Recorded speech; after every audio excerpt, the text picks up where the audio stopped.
wave! Yay! Yay! We're here! We're queer! Yep. I mean, yeah!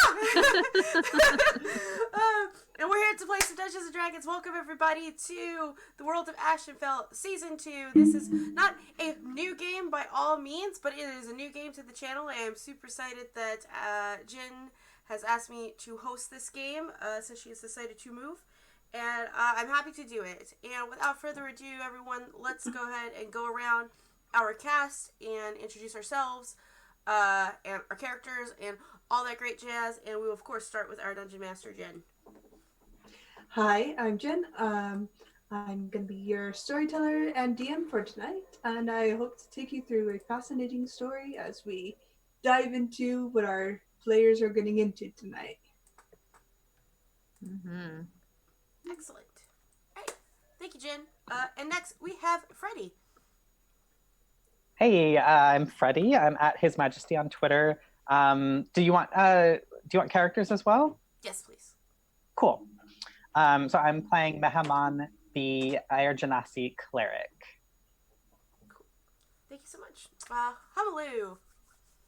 Hey, I'm Hamalu on the internet. I am playing Jorah Adan, who is apparently an Eladrin, even though he doesn't look like it. And he is a drunken bard. Hooray. All you really need to know. All right, thank you. And as you can see, we do not have a fourth player as of yet. We will have one by the next time we play. Until then, hi, my name is Val. This is my channel. I'm playing Daphne Gravoy. She is a half Eladrin witch doctor who has been through some shit, and she just wants to go home. Yep. And without further ado, Jen, take us away. Hi, and welcome back to the World of Ashenfell, where my players have introduced each other, and I will be easing you back into the story of where we left our party off in the city of Twine, in the Drow capital of River Castle. You were last found in a pub of very warm regard. You had a lot of people around you, people chatting to each other, drow everywhere, halflings, dwarves. It's a trade city by nature. As you were sitting there recuperating from your travels to the Shadowfell, a rescue negotiation with the Moors in Griffin Hollow to gain Jorah, you found yourselves wandering towards Rose Wyvern on a spurious request of a person you know as Beltane. He's asked for a wyvern egg, a request somewhat curious in its own nature. And as you travel that way, settling into the Twines and settling into this pub, you notice a group of people that you come to know as the King's Guild. They are Monty Greenhorn, Harkin, Arkin, and Merrill.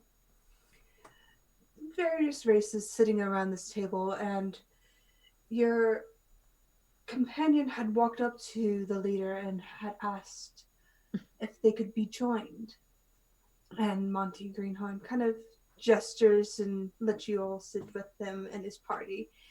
And after some conversation, he leans forward very carefully and looks at you all with observe acuteness towards you and says, "Do you want to help stop an assassination?" Oh, well, I don't know anything about that.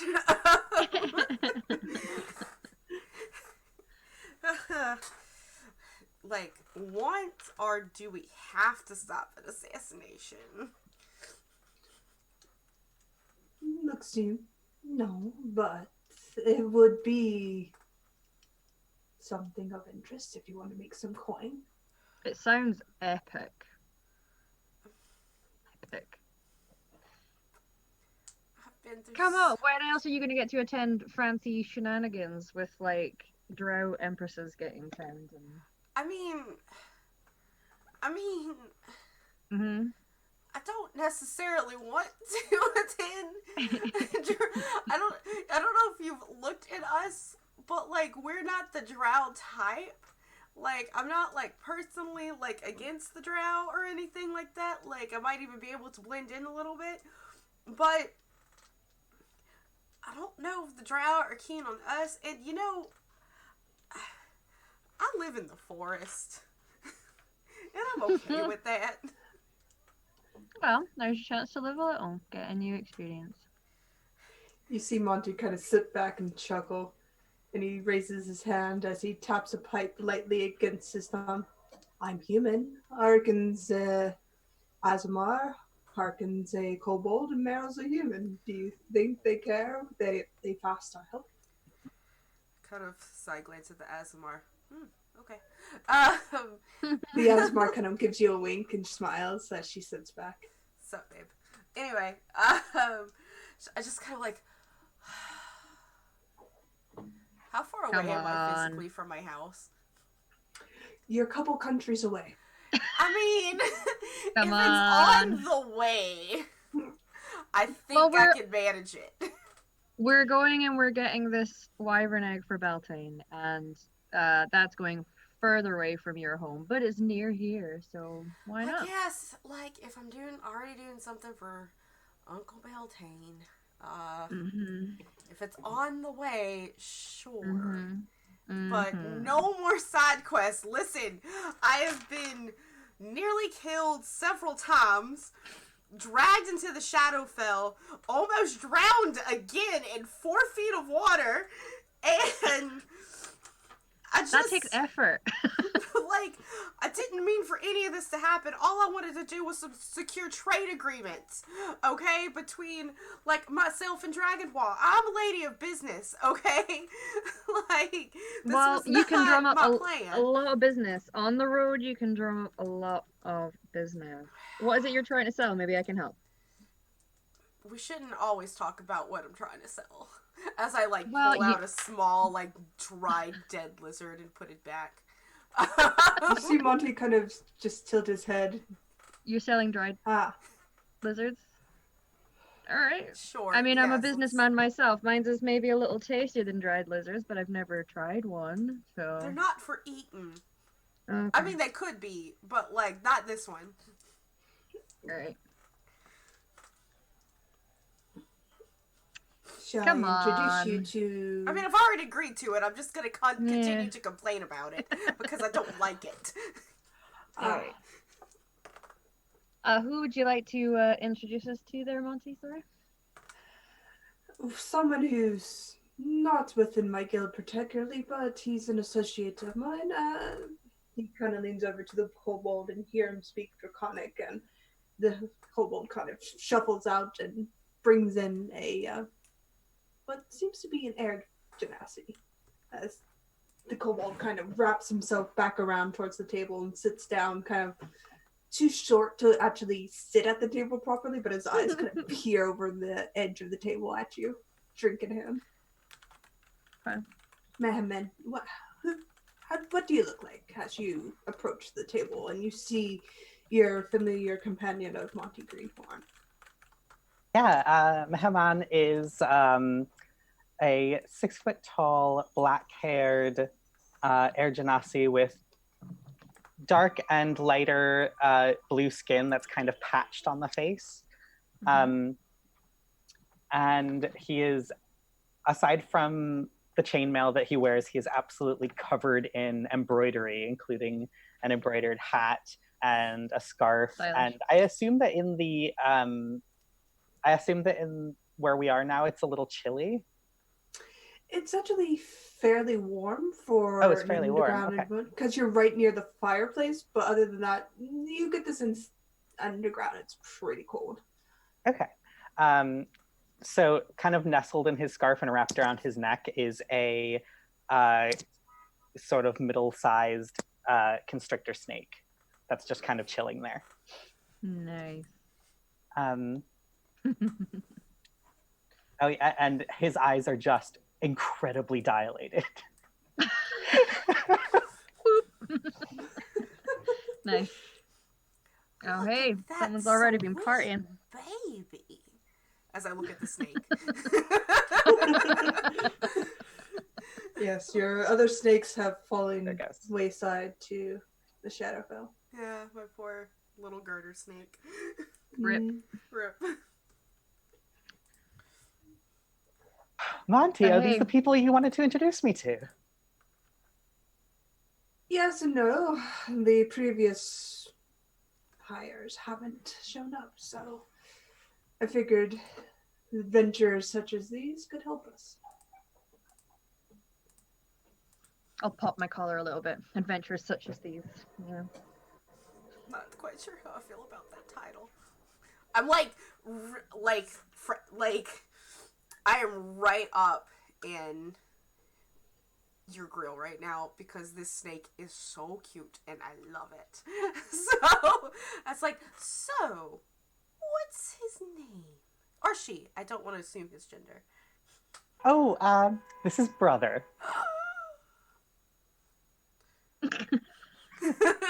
Like, adorable. What does Brother do?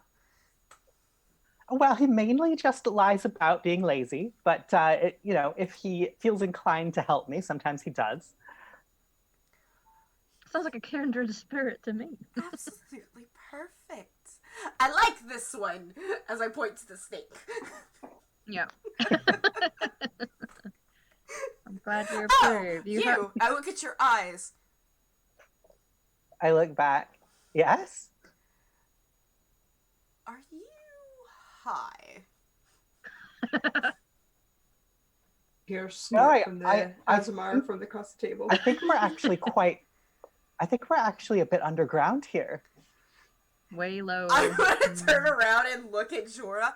He's high as balls. Like, Big mood. We're on to a winner. it's like, okay, all right, honey. Man, left one group and in with another. Here we go. All right then. Let's go get So a are wild. you, are you stopping the assassination as well then? Well, does seem like a good thing to do. You know, usually assassinations they only lead to turmoil. Yeah. True, very true. I once was almost assassinated. Yeah. That's a little awkward, eh? By my uncle, who didn't know that he was my uncle at the time.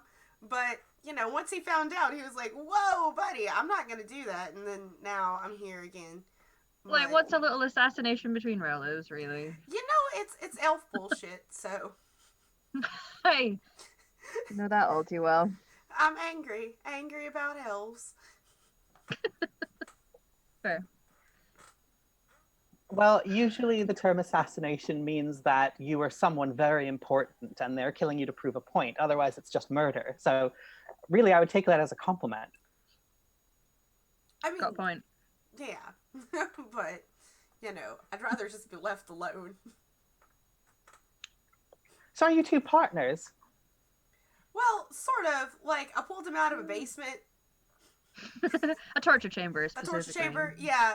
Yeah. Because the uncle that tried to assassinate me, like, got me for a job, and he's like, yo, get this guy out. And I'm like, okay, I just got out of the Shadowfell, take care of my chickens, and then he stole my chicken. Like, get that chicken back. What's a little chicken theft between Get that relatives? chicken back. Yeah. Listen, I'm very possessive of my things, okay? Hey. Like, especially my 42 chickens. Now I have 41.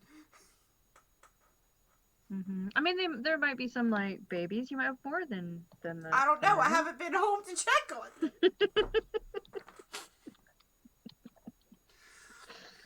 Well, I say this, whatever it is we're doing sounds like fun, and I'm down for a bit of shenanigans. You have a very weird taste of fun, but okay. Yeah. Right. Let's go up to my room so we don't. He looks over to the bar and the other patrons have wondering ears as he stands up with some effort, favoring his right shoulder as he steps out of his chair and goes up towards a set of stairs and kind of disappears up them as the Asmar woman and the kobold and the human woman kind of just follow him. Nice. I sling my big jug over my shoulder and start whistling as I follow them. Yep, I'm gonna also go. All right.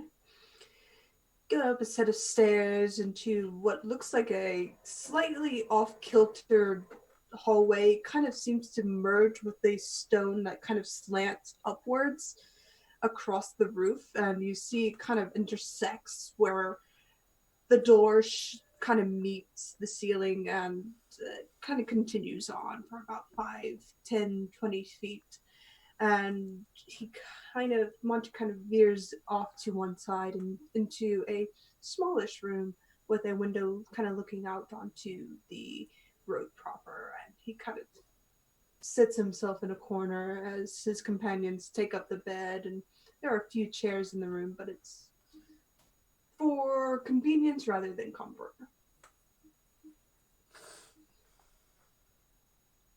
Okay, I'll sit. Mm-hmm. Bless you. Thank you. Okay. So we were asked in by the Queen, Her Majesty, to be after one of her counselors was poisoned. She believed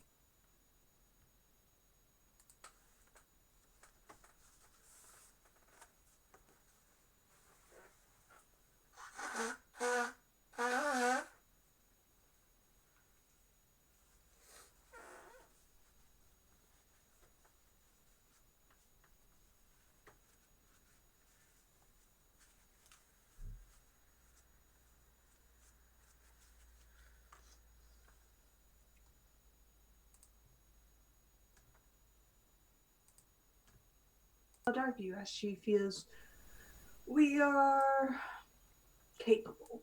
However, as he kind of gestures to his companions and himself, we are a bit known, so we're going to have a lot of eyes on us. I'm quite known as well. I don't know what you're talking about. But I am down for the challenge. Good. So do we have to attend, like, a party? Maybe. If the coronation goes off well enough, you can attend the party. It's in 3 days. Oh.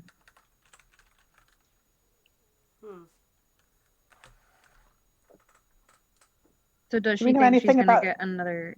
Yeah, is there gonna be more attempts in the 3 days? Is she thinking before the coronation? Most likely.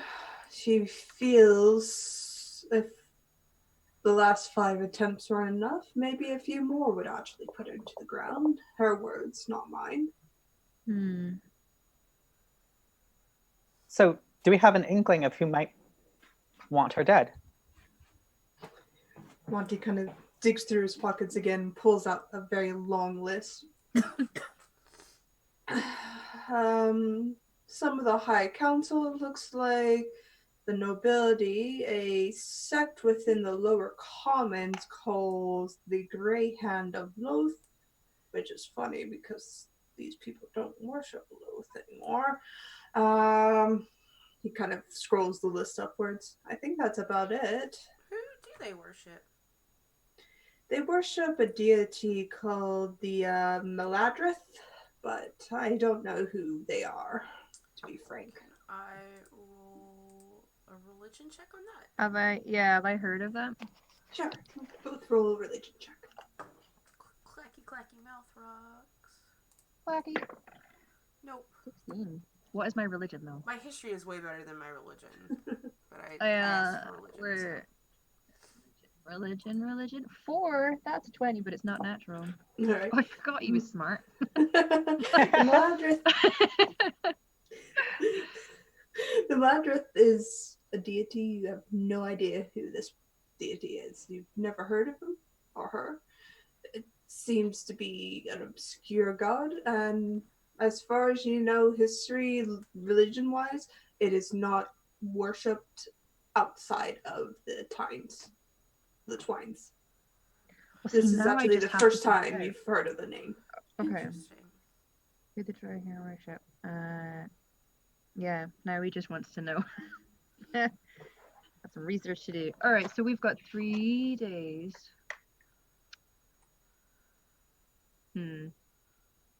Is she going to be aware that we are coming to help with the situation? She knows I'm bringing people in. Not you specifically, but she knows. Do you have anything we can show to like prove our working with you just now, rather than just our word? He kind of sits back and thinks for a moment before he nods to the kobold, who hops off the bed and rushes to all of you, presents a silver medallion with the logo KG across it and a crown kind of base underneath the lettering. Sweet. Those are assistantship pendants. They'll know you work with us. All right, cool. Alright. Just make sure you wear it. Oh. The last group I gave these to didn't wear them. And Monty kind of looks terse at the thought of it for a moment, but then relaxes. Just smiles. How inefficient. I will put mine on then. I will also... Do we have to wear them, like, around our necks? Necks, arms, legs, head. Okay, I'm gonna kind fingers. of, like, wrap mine around my wrist as, like, a bracelet, because I have my non-detection amulet on my neck, so... I have my amulet too, but I'm just letting them be buddies together just now. I don't like to be weighed down right here. Yeah, I mean, like, it's like a statement piece, because my guy wears his shirt slightly open with this very obvious pendant with a crown and an ash tree in it. Yeah. But he, it's alright. It's official business.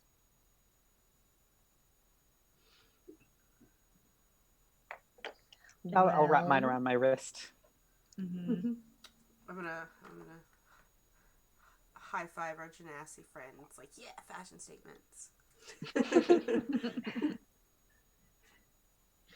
So, do you have a recommended plan of attack or areas you've already looked into, or starting point? We started with the council. We are still making our way through the list. But if you want to check the nobilities or the Grey Hand of Loth, I would be appreciative, as they won't talk to me. Because you're King's Guild? Exactly, yes, yeah. Should we maybe not wear these marks when we're speaking to them then? Maybe hide them, but they won't talk to me specifically. You see him kind of sit back, pulling himself away from you a bit. He tucks the pipe in between his lips, smoking. Because you're Mr. Bossman? Something like that. Mm. You see the Azamar kind of just look at him side. Could I request an insight just to see if this is a personal matter? Yes. I was kind of thinking, but I'll let our cleric do it.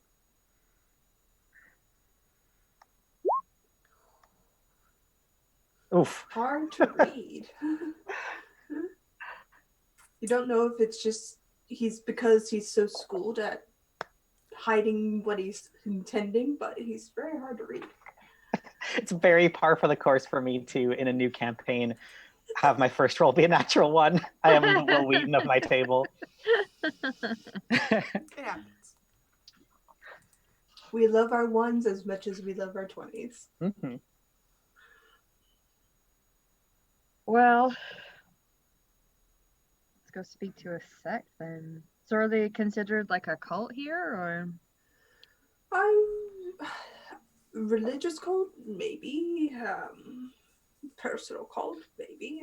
There's not really much known about the Grey Hand of Loth, other than they are a sect within the city. They are tolerated because they keep to the old ways, and the Drow. Traditionalists. Yes, the Drow have a sense of traditionalism to them. Yeah. Speaking about of, them. are we expected to run into possibly worry about our freedom while we're there? Well, no, slavery is not tolerated in the Drow capital, as they were once slaves themselves. Just I'm kind of done being chained up, to be honest. yeah, just making sure. Quite Just, attached to my freedom. just making sure. I'm not from these parts. Okay. The high priestesses of Loth enslaved the Drow people for their own purposes, and when they rose up and broke free, this kingdom was settled in its wake. Do we know if they have a base? Like a known location? You see him think for a moment. Yeah, there's a base down in the lower sectors, the slums, I suppose. Alright. Maybe the caves. They operate out there as far as I can remember. Caves. Oh man. Alright. Well, are there figures, people that are important that you know of? In the nobility, you should look out for Tara. Taran she's very outspoken. Give her time and she might warm up to you. But she's very against the new queen taking her spot. I think it's a inter-family member matter. I believe Taran's family should have taken the throne, but didn't. So she's jelly. Something along those lines, yes. Alright. In the sect, you should probably look out for Hakan. Hakan he's, I guess, an old remnant of the priesthood, but he's kind of an ancient figure. He was both opposed to this new rule and the rule up in Dragonwall. He's been a political figure and a political thorn in multiple countrysides. Okay. So is he attached to the sect then? Yes. Alright. Hakan and Taran. Okay. So he's just objecting to the new ways. Is he objecting to the Melandrith as well? A bit, yes. As far as I can tell, he's very opposed to Melandrith, and he's very pro-Loth, and maybe he's just stuck in his ways. However, it doesn't make him any less dangerous, as far as I'm concerned. Yeah, elves like to be stuck in their ways.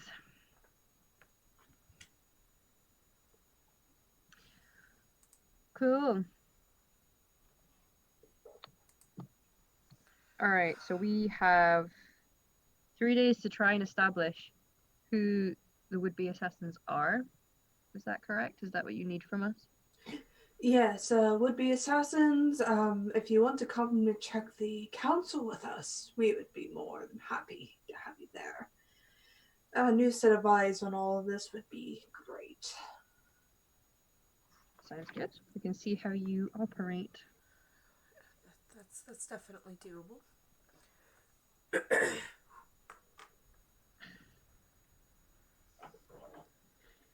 Is this a paid job?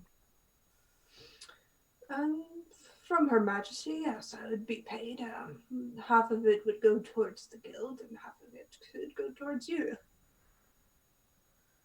But those negotiations are with her, not with us. All right. So is there like a contract to sign, or are we just taking your word for it? I'm a man of my word. And I'm a lady of business. True. He I pulls need out a piece something of paper. written. I need some insurance.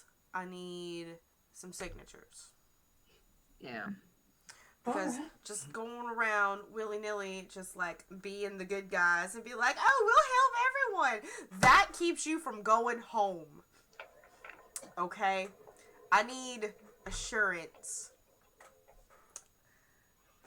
I need a contract drafted. And my associates and I will look over it, and your associates and you will look over it, and we will agree on the terms and thus sign. And we will be in business. You tell your half thing. You see Monty just smile as he pulls up a small writing desk and writes out a very nice contract and hands it over to you. You get 65% of our cut. Okay. Can I, like, look this over and to make sure everything is to scale and legit and not suspicious?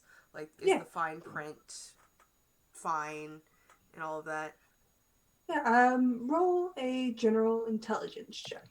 Okie dokie.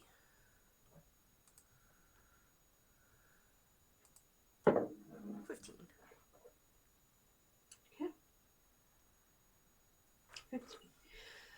The wording seems very legitimate. It seems to propose that the King's Guild will uphold the honor of, he leaves a blank for your party's name, and offer 65% of the pay, 10% more than agreed upon, as they have agreed upon in short notice, and contract business between the King's Guild, and he leaves another blank for your party's name again, is honorable and therefore contractually obligated to be bound and set forward. So is the will of Ayun, the Everlight of Ayun, first of his name, Monty Greenhorn, and then he signs the others' names, and it looks very official. Okay. It's like, this definitely seems well prepared, despite the little time that we had. It's almost like you expected this, but didn't. Hope that we didn't. I think he's ask just been about at it for a while. Yeah, I understand. I would look over at Jorah and I look and brother, because I remember brother's name. This all sounds pretty legit. Shall you witness as I sign this contract, as I pull out my little feather quill pen with 2 eyes and a mouth. It's like, Nice. hello, Jossum, as I dip it in the ink and sign my name and hand it off to Jorah. I will sign it with a flurry. Got one of those Jossum's, ostentatious it's a bit signatures. sticky to your hand there, Jorah. Oh. Why is your quill sticky? Bro. Oh. I don't like surprise sticky. If it's gonna be sticky, I need to know about it. It's okay. He just likes you. Haman has been trying really, really hard to keep paying attention to all of this bureaucracy. Just nodding. Is like physically keeping his eyes open. I'll hand it over to Mahaman and be like, it's sticky, by the way. Okay, takes it and Yeah. makes his mark. You see 2 eyes kind of blink at you from the quill before you see a wide mouth open and a yawn and rows of teeth before it closes. That's worrying. What does your pen eat? Whatever I give him, as I put a lizard inside of his mouth. See the quill eat this lizard. It just kind of purrs within your hand there for a moment before baby, settling as back. I put him back inside my fanny pack. That is charming, but sticky. Yeah. Yes. Charming and sticky. It's my prison It's okay, name. as I pull out some Purell. Here you go. Yes. Not sponsored. As Monty takes the contract back, he roots around in his pockets, pulls out some sealing wax, and can't find a candle, and he kind of snaps his finger, and you see a small flame is produced as he melts the wax and pours it onto the contract and pats his pockets again and pulls out a stamp and stamps it and folds it up and hands it to you. Your contract. Thank you very much. Great. Putting in my fan pick. All right, now that business is taken care of, let's get down to, well, business. All right. He stands back up and rubs his shoulder again before kind of motioning to his companions to kind of get out of the room and scatter into the pub and vanish out of sight as he kind of leads you down the stairs at his own pace. He's not in a huge rush, and as he smokes his pipe, kind of moving carefully downwards. And roll a perception check, all of you, real quick. I'll do it in the chat. Oh. My passive is way higher than what I rolled. I have a passive of 16. Alright. Nehman and Daphne, you're more distracted by the very flirty bartender that seems to be going up to the room to tend to the rooms and clean up. Then I'm very distracted, yes. Daphne and Nehman, you notice that Monty Greenhorn has no weapon on him. He's absolutely void of all of his possessions except for his coat, clothes, and his pipe. And glasses. Is his weapon. Does he have a component pouch? With that, you don't see one on him, even as he kind of flicks his coat behind him to scratch out something on his back. You don't see a component pouch on him. He's certainly not prepared for an adventure. Huh? Who? Well, What? he's got lots of people to go around doing his bidding. That is People true. don't I need mean, to defend themselves. that is true. He does have a Some wall people of just, humans.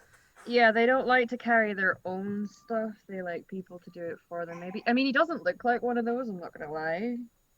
But, maybe. Yeah. Monty's wearing a very threadbare coat, very thin shirt. He looks like what you would think a person from the slums or a beggar person would look like. He does not look like the very enigmatic guild leader you've come to know from other guilds. He's very humble. He's got shabby dad chic energy. Yeah. Yeah. Okay. He looks like a man who just does not care what he looks like. I can't empathize. Well, it is very good for having people underestimate you. That's true. So what are you on? Well, I think this is some kind of flagstone. But what did you ingest in your body to make you answer that question as such, my friend? Are you asking what I ate today? Yes. Let's start there. What have you put inside of your body? Brownies. Brownies. Are you asking if I'm on, like, mind-altering things? Yes. Ah. Oh, yes. What is it? I was practically raised in a hot box. Oh, so this is like your normal state of mind of just being constantly baked. Yes. Excellent. That's do you have a hard time functioning normally without it, or I just I have nothing personally against your recreational or medicinal use. I make and sell the things myself. It's neither. It's actually part of my faith and my connection to my God. Nice. Scour.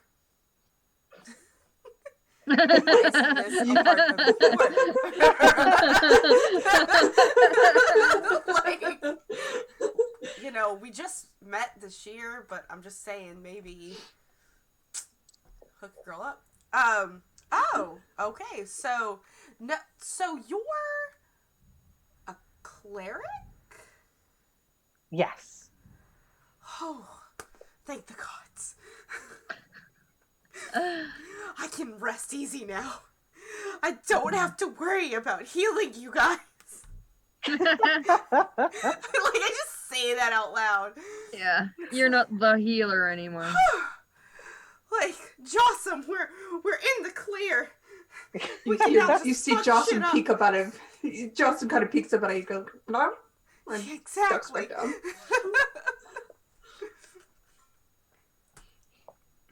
Yes, don't worry. I'm much better at making people feel better than most other things. I believe you. So, when are we leaving? Tomorrow, right? We have the night. Correct. Yeah, we can take some time. I haven't had a drink in a while, and that makes me get itchy, so. Yeah, true. I'm gonna go talk to that. Did we catch her name? That Asmar lady? You did not. Well, you did, but Monty didn't distinguish which of the three names you said belonged to who. That's So true. just kind of just. Tarkin, Arkin, or Meryl. Is she still there? No, she and the kobold left. Maybe later. You looking for some Monty's tail? heading towards the door. He thinks you're. Listen, I'm not saying that my ex-girlfriend wasn't this big, beautiful, muscular Asmar lady, but she was, and I might have a type, so... Do they have to be Asmar, or are they just big and muscly? Big and I like them shiny too, but they could be big and muscly, so it's fine. I'll keep my eye out for you. Thank you. Appreciate it. You're welcome. So... But you know, it's love life. Who cares? I mean, I'm only 30 years old. It's not like... I am but a spring chicken in elven years, so... Yeah, you have plenty of time to find whoever you want to be with, whether it's one person, many people, several, whatever. Anyway, it's just 2 adventures now. Just 2 adventures. It's the best way to meet muscly chicks, though, surely. That is true. I'm not going to deny this. Usually, I just wait for them to come inside my shop and woo them with my amazing cooking skills, but you can be more proactive. I'm not a proactive person. Like, I'm perfectly fine with also being alone. Like, that is also completely acceptable way of life. I mean, you can be alone long term and still enjoy the delights of big muscly women, though. That is true. That's why I have a subscription to that magazine. I'm an effective wingman. I'll see what I can do. It's mostly orc women, but that's okay too. That is okay. Well, you know that River Castle is full of orc women. Big monstrous women are all over River Castle. This is the muscle country. Do you like them like half ogre? Or a Goliath lady? Oh, Goliath, man. yeah. Goliaths Ooh. are here. We could find a herd, yeah. Or like a big old dragonborn lady. I have a thing for reptiles, so I'm not... Wow. That's just weird now with you bonding with brother, though. But he's male. He's fine. Okay. I'm not all right. We're establishing parameters here. I got it. I'm not 100% opposed to them, but being sentient is a major requirement in what I'm attracted to. That's fair. You know, sentient and able to speak languages and things like that. So. I mean, you're barely there with Goliath, though. Like, they maybe speak some languages. That's racist. Mostly grunt. And I feel like I'm disappointed in you. There's nothing wrong with grunty women. I ain't judging. Hello, welcome to our party of 3 now. Not gonna say I feel a little less stressed than I did in the past. You know, it's nice not to be stressed. I live my life happy most of the time. Just gotta enjoy yourself. It's the whole point of life, right? I know, just people's enjoyments are usually different, is all I'm saying. Stressful enjoyment. Okay. Yeah. I don't like walking. You don't like walking? No, I don't. Why do you think I like muscly women? Okay. We could get you like a small mini wagon thing and wheel you around. Just like Yeah, or a donkey. I'm not strong enough to carry A you. I am a weak little elf. I'm sorry. it's okay. Like, and I don't want to be stepping on anyone's toes. Like, it's okay. It's all right. We're good. We're fine. I need to help. I need to maybe pay respects to Muhammad. Right? It's Muhammad. Yeah. Muhammad, I would like to pay respects to your god if you have anything available for that. Oh yes. And I bring out like this big sensor on a chain. Like Shall we set up a ritual now? like in Catholic Church? Yep. Let's Oh, do this. Monty pauses and turns back to you. Okay, yeah. We're praying for guidance, Monty. We're good. We're just looking for a direction, and you know you've blessed us with a cleric in the party, so why not imbibe of that holiness? Sure, yeah. Vibe away. Does anyone want a drink? I don't like to mix, but I've been hankering for I some just mead, kind of like so. sit there and like wafe inside my face. Ah, yes. Since I can't actually be high on this stream anymore. I'll take the lemonade if they've got it. I actually know, I met someone once who created a hangover remedy called lemonade, and it tasted both delightful and cured a really bad hangover. Maybe they've got some of that here. I don't know. It seemed like a small business. I feel like I should go back and give them some pointers. I mean, I've got cures for hangovers. It's kind of my one of the many things that people procure my services for. This one was zesty, though. Are yours zesty? Dusty? Zesty. Zesty. Like a lemon Oh no, zesty, mine was spicy. As I pull out a potion, I put it back because it's the wrong one. So pull out another bottle of like hot sauce, and I was like, no, Spicy. Wow. Yep. It's As I just like put some like on my finger and I lick it and I pass it. It's like want to give it a try. Yeah. I put a dot on you. Now, listen. It's better that you put it on the back of your tongue if you're a first timer. Like back, like right the way back. Yeah, just right there, like under your dangly bit. All right, he does so. Rather Oh expertly. no, that's the worst thing you could have done. As your companions are trying hot sauce, what are you doing, Muhammad? I am feeding my sensor, and I would like to ritually cast augury. Okay. And just You like ritually cast it. breathe in the smoke and try to get a omen. Okay. Throw up augury on the roll 20 for me, so I can read it real quick. Yeah, no worries. So, my friends, do you think we'll be slumming it tomorrow? I'm not opposed to some slumming it. I prefer to live in the lap of luxury, but it doesn't always happen. This place does look nice, though. And I think I get a free room because I performed here, so... Mm-hmm. So I'm Y'all could specifically, when I'm casting augury, I'm specifically thinking about if we go directly to the Grey Hand of Lolth and sort of try to infiltrate them. Okay. Put that spell up on roll 20 so I can read it, please. Oh yeah, sorry. Thank you. Okay. Oh yeah, 30 minutes. Okay. As you ritually cast augury, the rest of you see smoke kind of twist itself out of the censer and pull itself upwards to what looks to be a figure of a woman with short hair, blindfold over her eyes, as she kind of tilts her head and her hand kind of waves to one side very delicately. And you hear, Mohammed, you hear the very simple words of,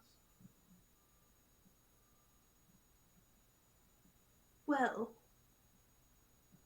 go well, before the voice fades and the figure kind of shrinks back into the censer and the smoke dissipates across the floor. Wow, did you all see that, or was it just me? See what? Sorry, hot sauce, dangly bits, distracting.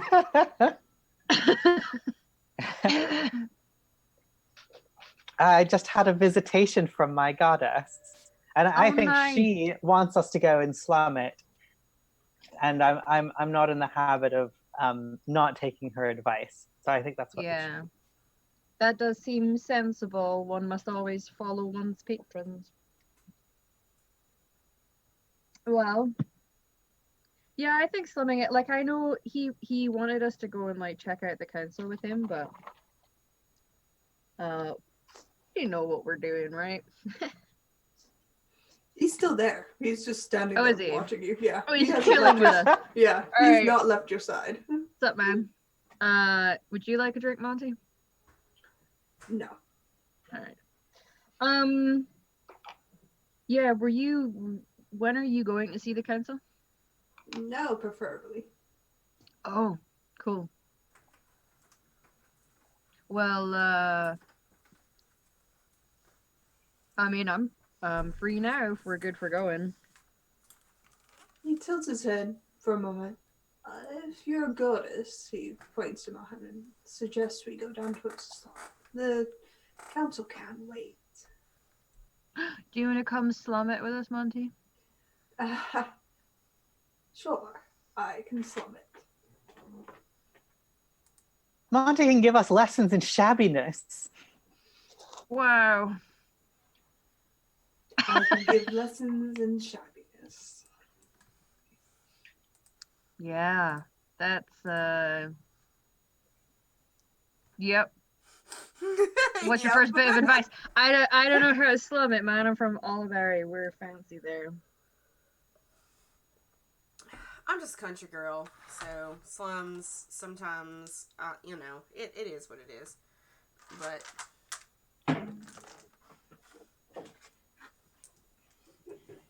when did Monty join us? Do you want me to make myself look more shabby? Will I stick out less? Monty just kind of stands, let's go to the slums. Okay.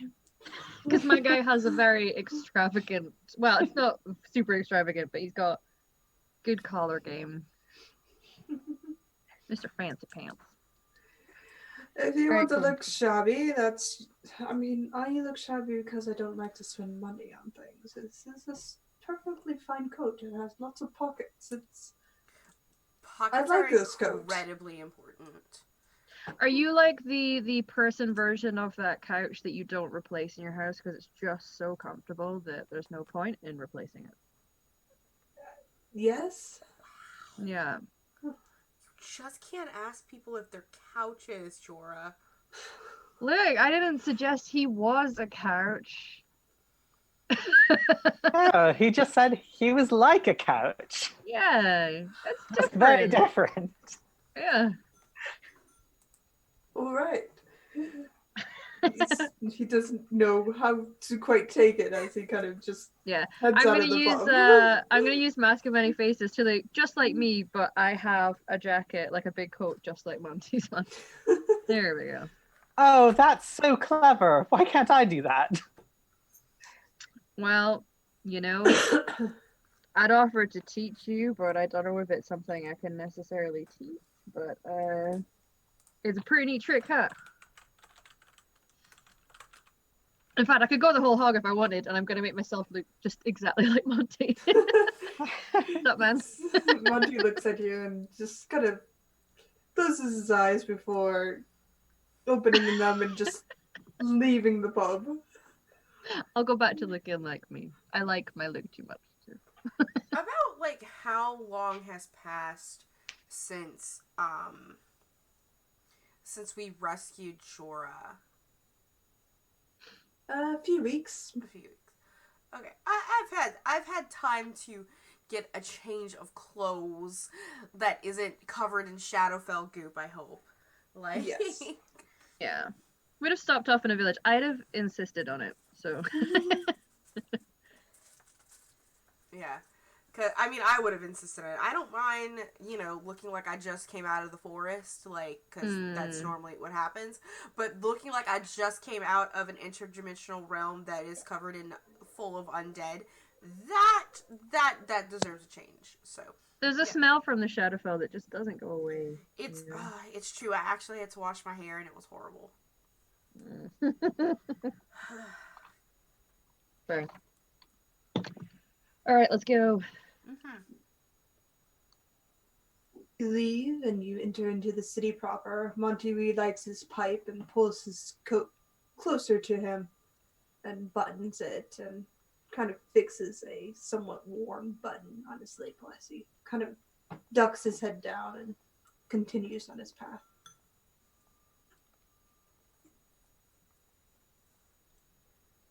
I'm just following. Yeah, I'm probably whistling again. We are following, though there are times when I try to, like, anytime that brother looks my way, I just kind of, like, wave at him, like, hi, cutie. Kind of like every time, like, a puppy looks at you, you're just, like, super excited about it. Like, that is how Daphne feels about brother. All right. So pushing into the city proper, you came in from the northern side, and as you push towards the city center, you see multiple branches of paths leading out towards the surface. In the distance, you see what looks to be an obsidian fortress on a high cliff that leads just beyond your sight in this weird twilight of a space. Before you, you see the massive castle of beautiful architecture, tall towers, stained glass. And as you kind of crest a hill, you see just below that the hill where this castle sits kind of slumps downwards, and you see the lower levels of the city and town. What you assume would lead to the slums. It's so dark down here. Are you not a fan of the dark? Do you? I mean, you can see in the Well, dark. Yeah, no, I do. I really like the daylight, and I spent 3 weeks in a dungeon, and I'm kind of a creature of nice sunny days. It's good. I'll survive. You'll find the strength to carry on, I'm sure. Yeah.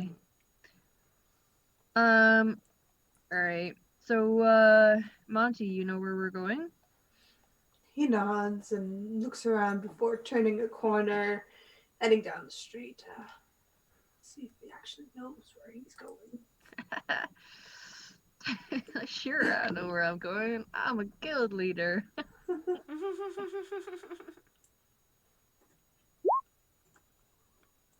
Kind of knows where he's going. That's comforting. He takes a few turns and pauses and puts on his glasses as he kind of squints at his street. He's like, oh, wait, no, it's this way. Takes him a moment to recenter himself and then follows down a path. And eventually you find yourselves skirting along the castle edge walls, the outside of it. And the towers and walls kind of loom high above you in this beautiful soft green stone that seems to have a reflective glow to it, giving you space to see.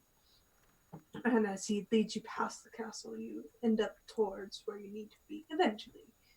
About 30 minutes off your target time, but You gets see, you he was down using a towards the lower city. serpentine path to throw anyone following us off the scent. It's Intentional. very clever. Yeah. He seems real clever, you're right. Mm-hmm. I mean, apparently he's the Everlight of Ayun, according to that letter, so he should be really smart. I trust him implicitly.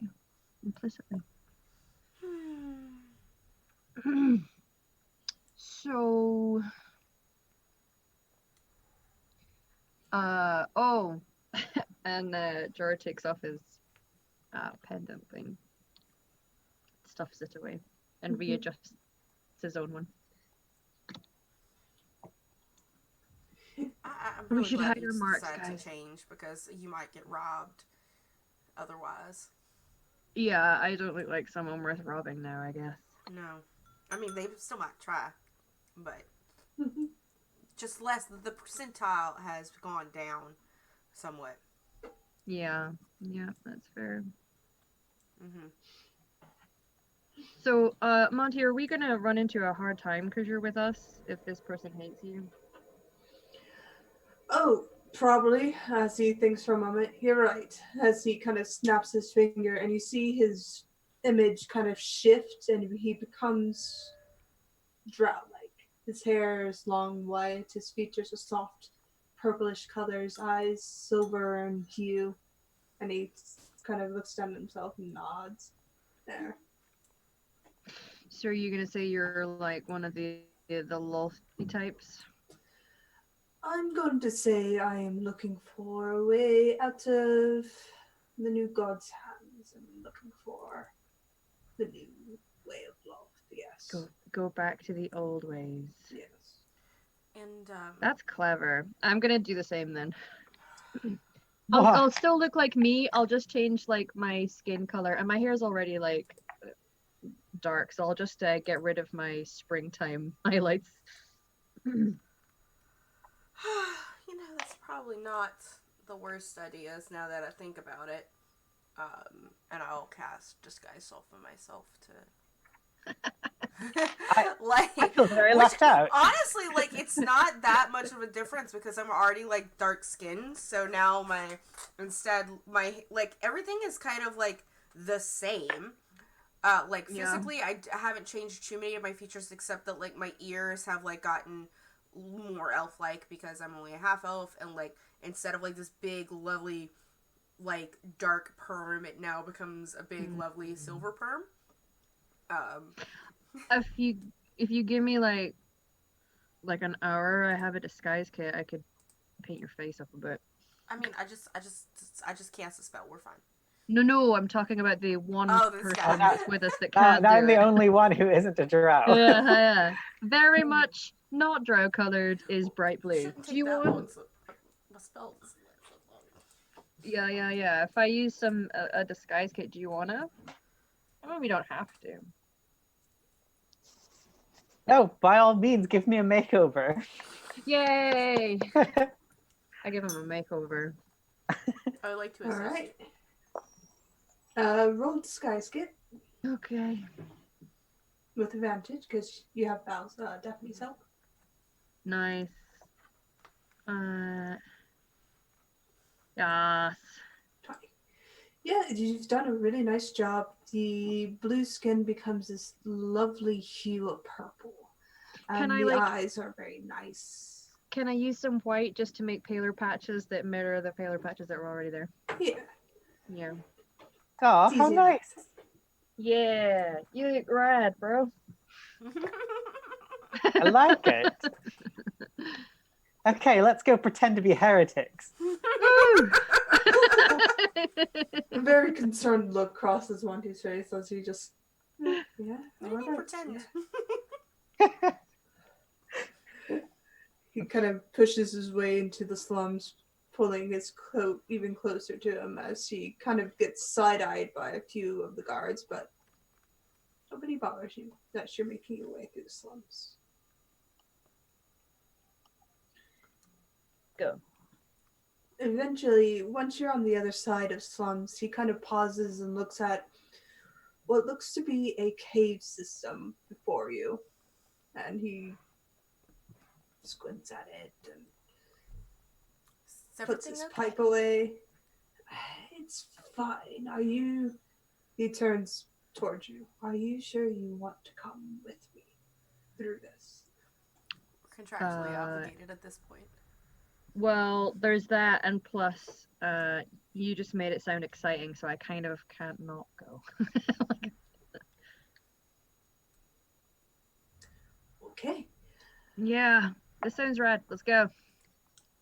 All right. As he turns around and heads into the cave system. Is this gonna be like a lot of walking? Because our friend Daphne here doesn't like walking.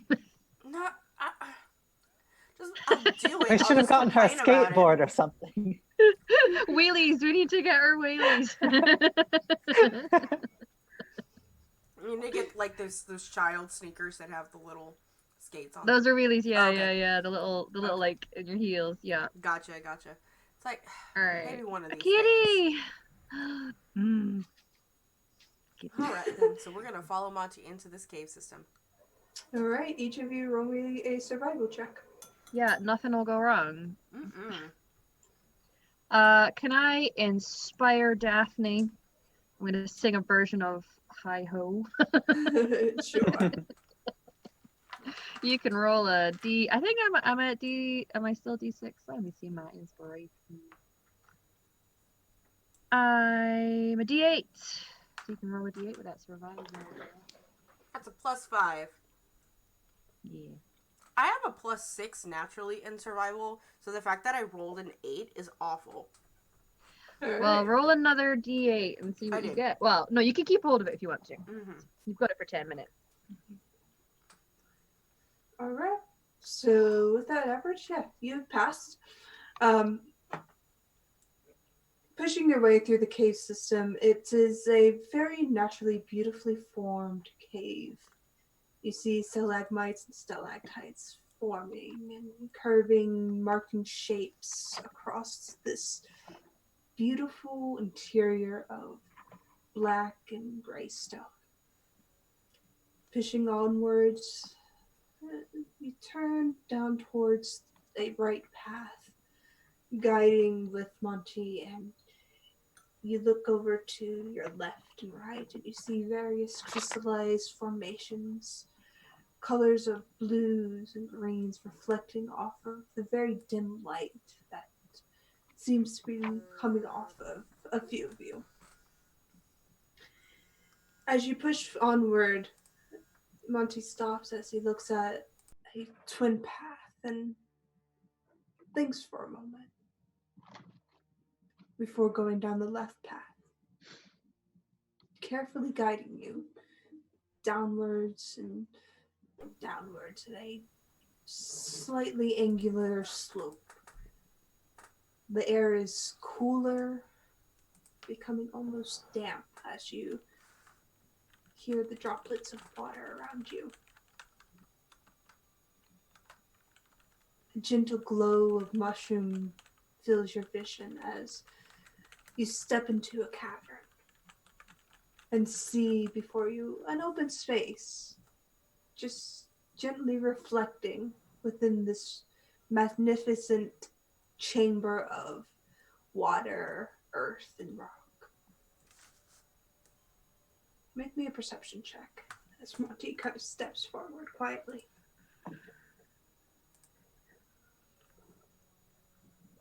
Oh. Too distracted. I'm singing Following the Leader at this point, so. Wow.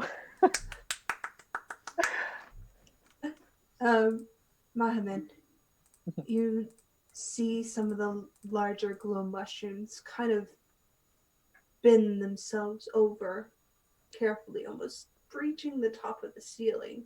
And you see what looks to be bluish vines kind of just draping themselves downwards.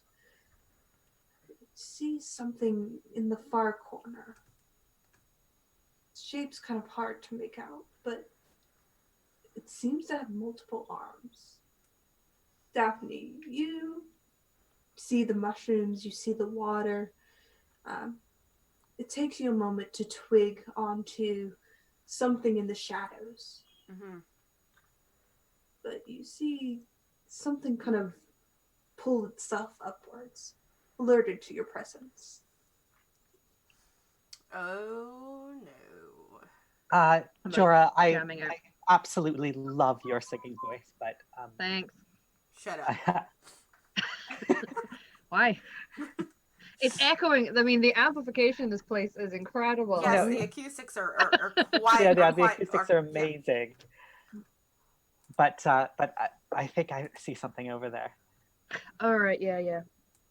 I can do quiet. Okay, I'm gonna. Now that like I know that I'm not crazy, and that my Janase friend has also noticed. Can I like take a better look at it to see if it's recognizable? Yep. Okay. What shall I roll? Roll a perception check. Okie dokie. Where'd my character sheet go? There it is.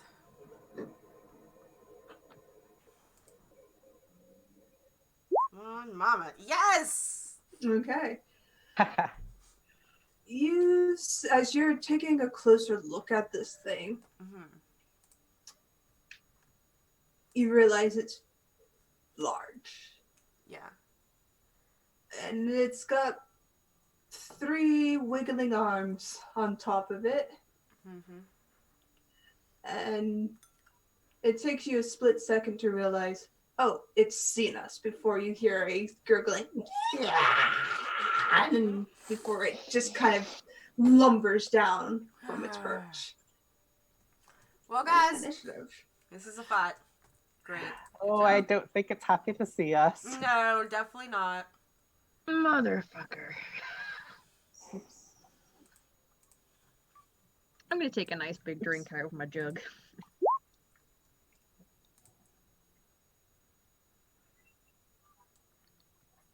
Oh, thank God, eh? Are we doing initiative just now, Jim? Yep. Sweet. Let me click on my face.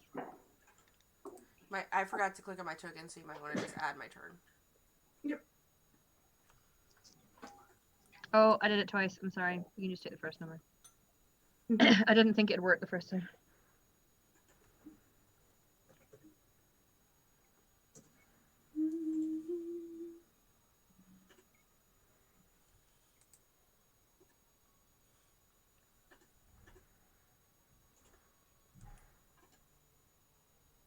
You know, an episode where we're speaking about people being high and now we're fighting a giant glowing mushroom, I feel like. Very appropriate. Going on. That Alice in Yeah. Wonderland theme going on. Yeah. How do you want to do familiar turns? Do you want it to just happen on my turn? Yeah, familiars go on your turn, because Cool. it's just easier for user rolls. Agreed. Alright.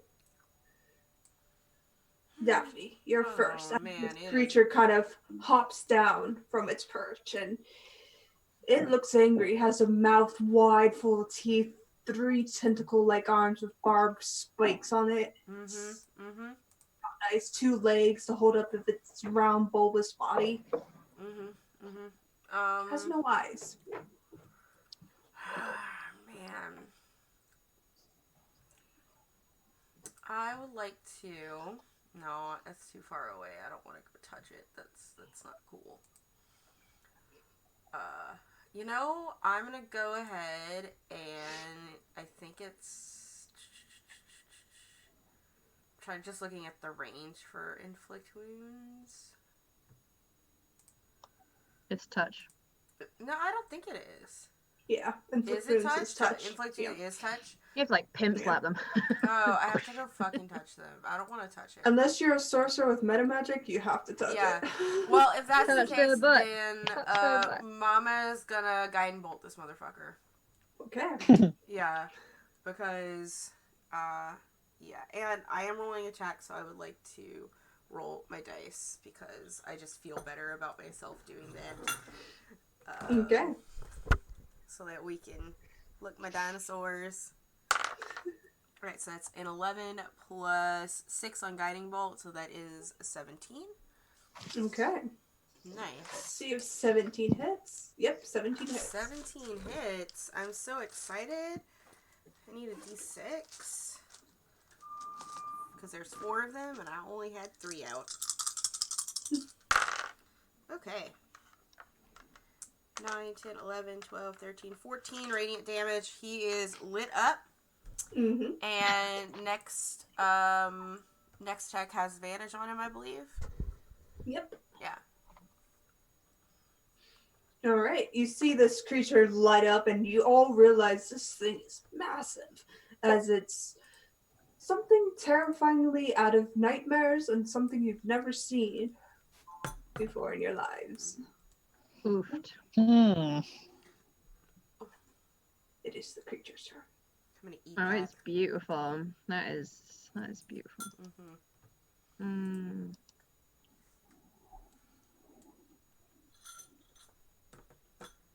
You'll move to about there.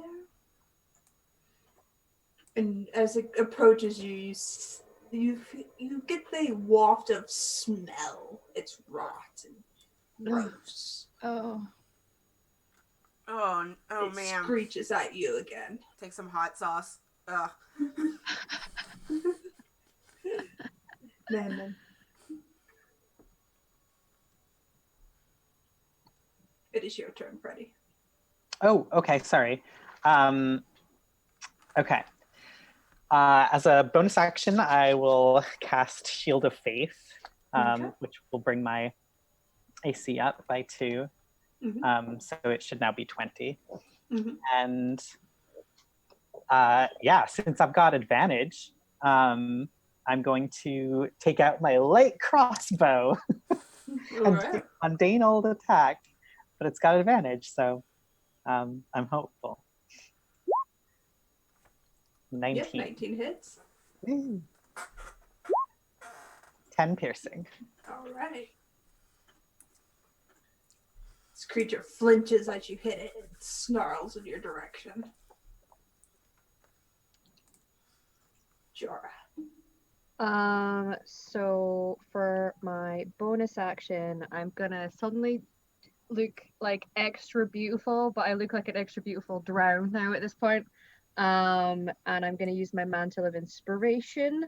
So 4 people in 60 feet, so all my squad gain 5 temporary hit points, and you can auto move up to your movement right now if you want to. You don't have to, but you can. And then for my action, I'm gonna cast Bane. So he needs to make a charisma save. All right. I can click on this spell thingy if you want. Let me. Bane. 7. Did it come through? I did click on it, and I don't want to click on it again or it'll spam. Nope, No. didn't work. It's not come through. Come on. Click on You it twice might then. have to click out because there might be another dialogue box behind. Yeah, it might ask at what level, probably. Oh, yeah. What happens if I cast at higher levels? More damage. More damage? I believe. Then I will. Right, hang on. I actually have the spell card here. Using a spell slot higher, I can gain an additional creature, so I don't need to. I'm just going to cast it first then. Submit. There we go. Yeah. So, charisma save Creature not against. damage. Okay. And it's 15, so he failed. Okay, so he has. It says, yeah, he has to roll a d4 and subtract it Okay. from attack rolls and saving throws. Gotcha. So I'm just going to swear at him. In Sylvan. Nice elvish swear. Yeah, real dirty elvish swear Oh, yeah. words. You get a look from Monty who understands elvish, is like, Yeah, they were obscene. They're absolutely obscene. So And I'm literally obscene. I'm glowing and my hair is blowing slightly because I've got my Mantle of Inspiration up and I'm just saying like the dirtiest of elven words. Yeah, he's been baned. all right, Bane. Let me mark him.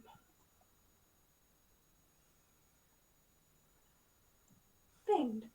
That's my Bane. All right. It is. Is that your turn? Yes, that is Okay. my turn. I'm gonna hang out here with a group of people around me. All right.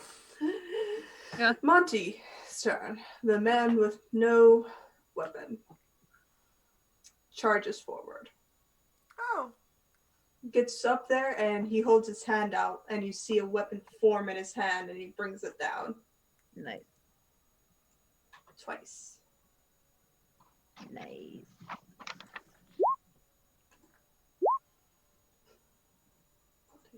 Nice. Very nice. I'm so glad you're rolling that nat 20 with our companion. yeah. Not like on the lot, like, ooh. Very nice. So, as you see this weapon form in his hand and he brings it down, you see it's like a shield kind of shimmer up around him, and he just looks for a moment. You see a reflection of silver armor around his body as he just lays into this creature, and the illusion shatters around him. He still has his weapon and shield, but the illusionary armor is gone. How much fucking damage did he do? Alright. Blow it. All right. So Monty's up there, and he's just holding himself firm against this creature, weapon up, ready. Daphne, your turn. Alright. Since our dear new cleric friend has done me a wonderful favor by shooting a crossbolt inside of this creature, I will go ahead and heat up the crossbow bolt with heat metal. Yes. Favorite yeah. spell. Favorite spell. Jesus Christ. It's so amazing. I will link it. I'll just go ahead and roll it on my character sheet if I can stupid. find it. It's especially stupid when you're going up against a metal enemy. It's true. There you go. Because technically, he shouldn't have a save, but it's up to, because of his, he can't drop it, right? So, but it is 7. You could try and take it out of him, I guess. Yeah, but... it's 7, as it heats up, it'll be 7. 7 damage. I don't know, yeah. 7 because he can't physically pull it out, he has no hands. Oh no! So he can't even spin around to like try and pull out his. Yeah. It's like now all of a sudden it's just like he's, that tiny that pricky, the thing that pricked him earlier is now really fucking hot. And You can just try to like cough really hard. Yeah, and I'm gonna move a little bit. I think I'll just move to like right there because I feel like I'm not. Like, okay. And that's where I shall move, and I will continue concentrating on heat metal. I will put the little concentration. There we go. That's my turn. Alright. It is the creature's turn. He'll make a bite attack against Monty.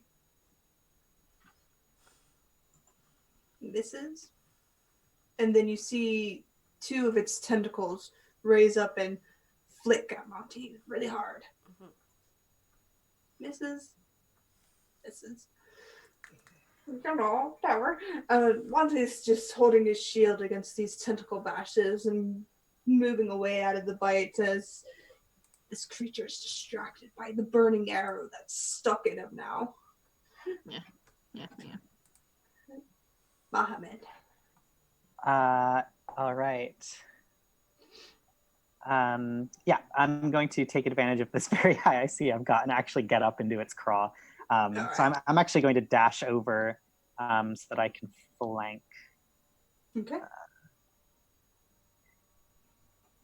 Flanking. Yeah, I can get over there in 60, so I'm going to just go right over there and be prepared to soak up a hit if necessary. All right. As you get closer, you definitely see the tentacles, and it has a wet, kind of slapping sound to it. It's really gross, and the smell is horrendous. Don't like and it. You just see bones and what looks to be viscera kind of strewn across this weird creature. This bulbous, slick body.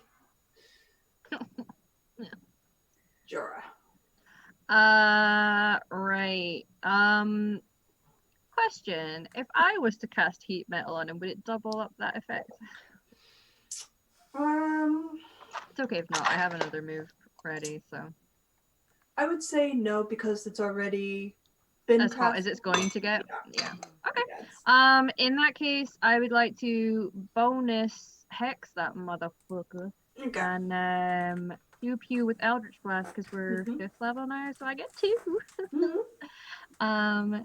So I will go to my attack page actually because I think I have them right there. What? It's not there. Okay. I'll just need to roll an attack, I guess, +7. Why isn't it there?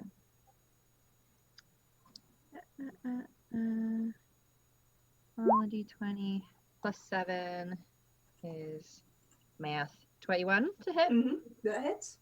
I'll just roll both the hits so that I can do damage together, I guess. Mhm. And then the second one is 10 +7, so 17. Yep, that hits. Sweet. So that is 2d10 plus my hex for both hits. So 2 of those and 2 of those. Okay. So 13 damage. 13 damage. I'll put an Eldritch Blast attack in there when I next get a chance. All right. It reels from these attacks that seem to have this beautiful burst of color to it. Pinks, soft greens, and you see a hint of what looks to be almost flowers in it. And it hits this creature, and it just... Yep. I'm an extravagant motherfucker. Flower attack. Monty, being right up on it, you see him kind of drop his weapon, and it vanishes into the ground, and he just slams his hand against the creature. Casts burning hands. 9 fire. Fire. Do. I need you to burn. There we go. And then he holds his hand up again and swings down, as he can do that as a fighter. Can I give him disadvantage on let's go wisdom, because I'm not sure of everyone's attacks at the moment with the hex, sorry. Sure. I keep forgetting that about hex. Yes. Sweet. Hit. Yes, he has disadvantage. The creature has disadvantage on wisdom. Remember that. Okay. All right. All right. You see this creature recoil from a fire piercing its skin, and then a following up of a warhammer into its face. Daphne. All right. I'm gonna go ahead and how far is he away? 20 feet. Okay, I will go ahead and move 20 feet to first poop it with my mace. Okay. My mace is a +3 to hit. I miss. Alright. So it's an 8. I miss. And I'm like, this is why I don't boop things. And then I will bonus action reheat heat metal. For a total of 6. Okay. 6. Mm-hmm. It's looking hurt. Yeah. Okay. That's my turn. All right. I like that Eldritch Blast, but make it floral. That's great. Yeah. It's very on brand. It Probably is. smells nice. For those of you who are like right next to the creature, it's maybe counteracting some of the stank from the creature. Sorry, I got some hot sauce. We're good. It's like sprinkling some potpourri on something. Yeah. Potpourri on shit. Like We're good. numbing my senses. All right, cool. 1d3. Muhammad, you're 1. Muhammad, you're 1. Daphne, you're 2. Okay. Monty is 3. All right. Uh-oh, what does that mean? Oh, He's okay. got a negative D4 to his hits, remember. Y'all good. That's fine. So it goes I'm sturdy. Misses regardless. And 1, 2, 3, same order. Sweet. All right, Daphne. My AC is 16. All right. Misses? Sure, why not? You know. The flowers and elven curse words are really distracting. Same order. And last one goes towards you.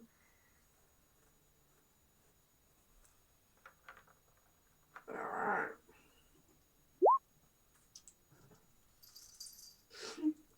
Whatever. You know, the one monster I want to hit things with. I didn't want to hit you guys anyway. It's fine. It's whatever, guys. I only made this a medium encounter. It's fine. It's fine. I'm not mad that my creature got hit.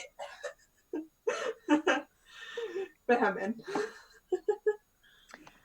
So I will cast a Sacred Flame, which is a DC 14 Dex save. Okay. Take notes of these. What saves people need. Yeah, no, it fails. It's fine. It's fine. Yeah, it's fine with this. I know you feel it's like you're either like as a DM, you're either like, oh man, my monster's not doing anything, or oh man, my monster keeps rolling 20s. Oh, Oh no, my And monster's it's never a happy medium. It's fine. This is fine. Everything is fine.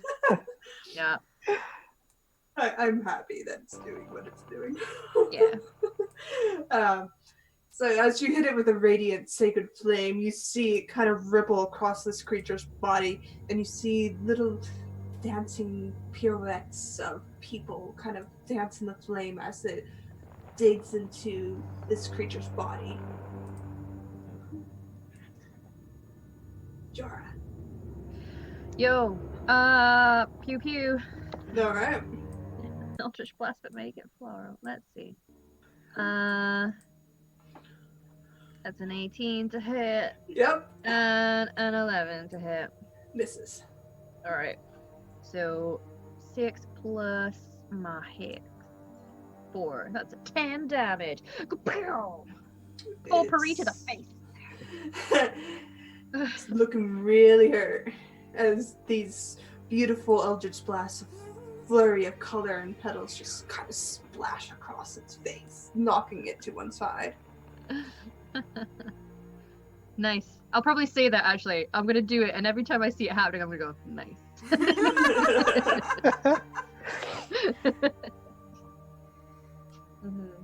All right. Monty will hold his turn to give aid to Jack. Oh, nice.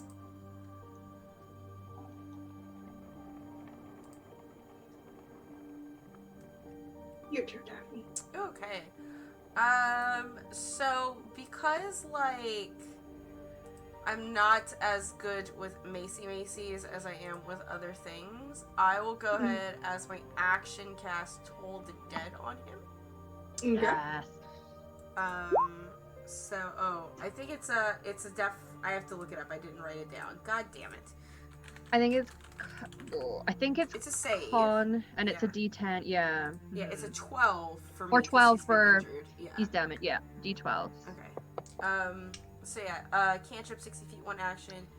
The target must succeed a wisdom saving throw. With. Yep, and I am at... He's got disadvantage on those. And he has disadvantage on them. Okay. My spell save DC is 14. So he fails. Okay. At 5th level, you get 2 D12s, I right? do get 2 D12s. Yeah. Toll him. Alright. the Oh, troll- yay! troll That's toll. 22 Oh. necrotic damage. Yeah. That is a How do you 10 do and a this? 12. Holy smokes. And as a bonus action, I would like to heat metal. It's dead. How do you want to do it? I'm still gonna do it. So as you ring out this command from this ancient god, you flick your hand forward and you see where the arrow had pierced this weird creature's bulbous body erupts into flame as the arrow shaft or bolt shaft lights itself on fire from your concentration and fury of heat flame, and this creature falls to the ground. Nice. I'm gonna... Because it's like a cavern, I'm gonna do it, and it's way too loud that I really should. I'm just gonna go, woohoo! And I'm just gonna be like, this is what happens when I don't have to worry about healing. You did good, girl. Yeah, no. Can I look closer at this baddie? Like, is it a plant? Like, is it Roll me a nature check. Okay. I'll come strolling over now that there's nothing to hit. Yeah. Is everyone feeling all right? I'm great.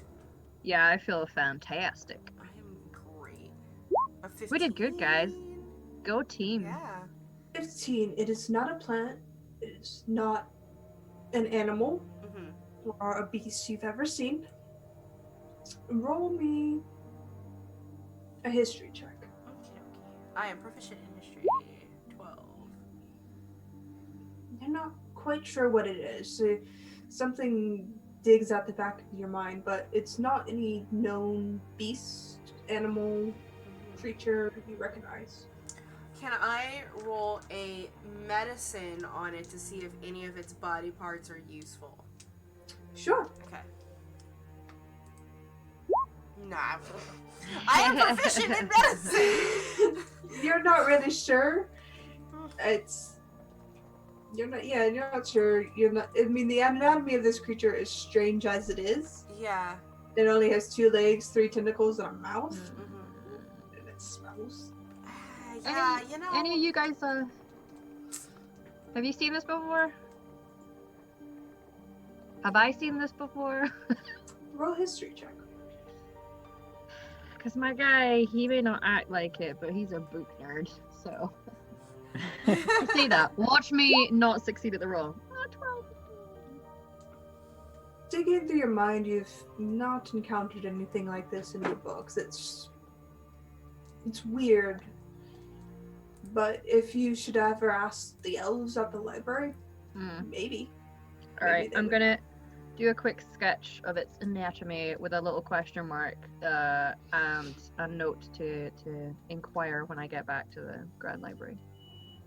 Okay. Yeah, Hey Monty, Bonte looks at you as the weapon vanishes and he puts the shield back on his back. first of all, magnificent display. Second of all, you seen this before? He kind of looks over it and we'll see if Monty knows what the heck this thing is.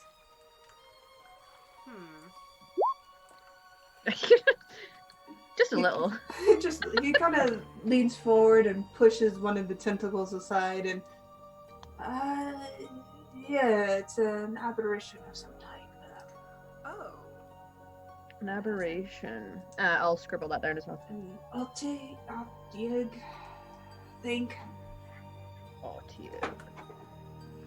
So there's no its chance name- it was just running up to give us plug. No. I don't like Good. hugs from people that smell like that. And second of all, its name is about as ugly as its face is, so. He writes the name down. He thinks it is and holds it up, and it's Otyugh, and he's like, I think this is it. Oh dear, cool. Yeah. Noting that away for future insults. Cool.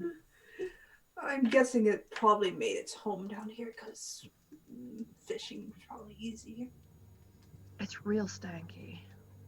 Yeah, you know what? Normally, things that smell, I like putting inside my pouch to, like, throw people off. But this is just a little too much for me right now. Yeah. I'd rather just take some of the mushrooms from this cavern on our way out. I think I'll collect later.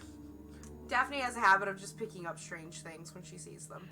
So I was like, fair. oh, what can I kill with this? Normally, Jorah has a habit of picking up strange people when he Well, but yeah. Hi. Yeah. Cool. Well, You're collecting from this thing, make a general survival check to see how much you pull from it. do you want help? I'm I not can gonna help. take anything from it. I don't want it. Has it got any teeth? Yeah, it's got quite a few teeth. Can I try and get a tooth? Can I get a Yep. tooth? Yep, I roll want a survival. tooth. I feel like a trophy of the ugliest thing he's ever seen sounds hey. Yeah, so you'll get 3 teeth. Nice. 3 stank teeth. 3 stanky teeth. Yellow, worn, ivory, surprisingly. Uh-oh. Oh, could I have one? I'm gonna look between my party members and be like, you know what? Yeah, sure, Daphne, you want one? Well, now that I know that they're ivory, Like friendship stank teeth. yeah, it's better. It's better than murdering an elephant. Let me tell you. Yeah. Are they quite big? Because this creature is quite large. So are they? Yeah, it's about the length of your arm. Whoa, that is big. This creature is a large creature. So yes. Nice. This is a chunky Who's gonna bit of carry ivory. that? We're not very strong. I thought it was going to be more like a trinket. But if you're still willing to part with it, I'll take it. Yeah. Caring is sharing is caring. I'm sure. There you go. There are smaller teeth, but the ones you pulled out with that Are the survival check doozies. were Yeah. big ones. Yeah. Great. Awesome. I like it. Yeah. I just want to show everyone back home that what things I've defeated. Where is home for you, by the Do way? you? Yeah, Oh, Maluford. Okay. that makes sense. And like I can draw. Or can you draw? Me? Yeah. Can I draw? Yeah. I've done some scribbling in my time. All right. No, I was just gonna offer to like, if you collect trophies, I could give you little sketches to keep with them to catalog. Oh, I'd like that. Sure. I can do that. I like to collect things because well, I'm not gonna bore you with the details, but some peeps back home might be interested. Of the Yes, ugliest creature. I relate. I want to impress my lord with the things that I've done in his name. I'm sure he's watching over you right now. Well, if I recommend continue on into this cavern, maybe we should step a little bit more lightly, be a little bit more quiet, because this possibly could not be the biggest thing in here, especially if it was unexpected, as I look over at Monty, as it seemed to have been. It wasn't here when I last checked. And aberrations usually they aberrate, so they don't come in. They don't usually aberrate by themselves sometimes. So let's just be a little bit more quiet. Maybe keep as beautiful as your voice is. Maybe keep your barding down a notch or two, or to 0. We'll keep the hurts at a lower level if you don't mind. Yeah, I can 0 on the outside and 11 on the inside. We're good. Beautiful. Like I think I believe in you. As we now continue our trek with Monty leading the way. Yes, being very stealthy in my scale mail. He steps towards what looks to be a cluster of golden glowing mushrooms as a figure steps forward out of the shadows and gives a small smile as he clasps his hands in front of his chest. Does that drow have sunglasses on? Appears to be. 10 degrees of On extra. the inside, he must be really cool.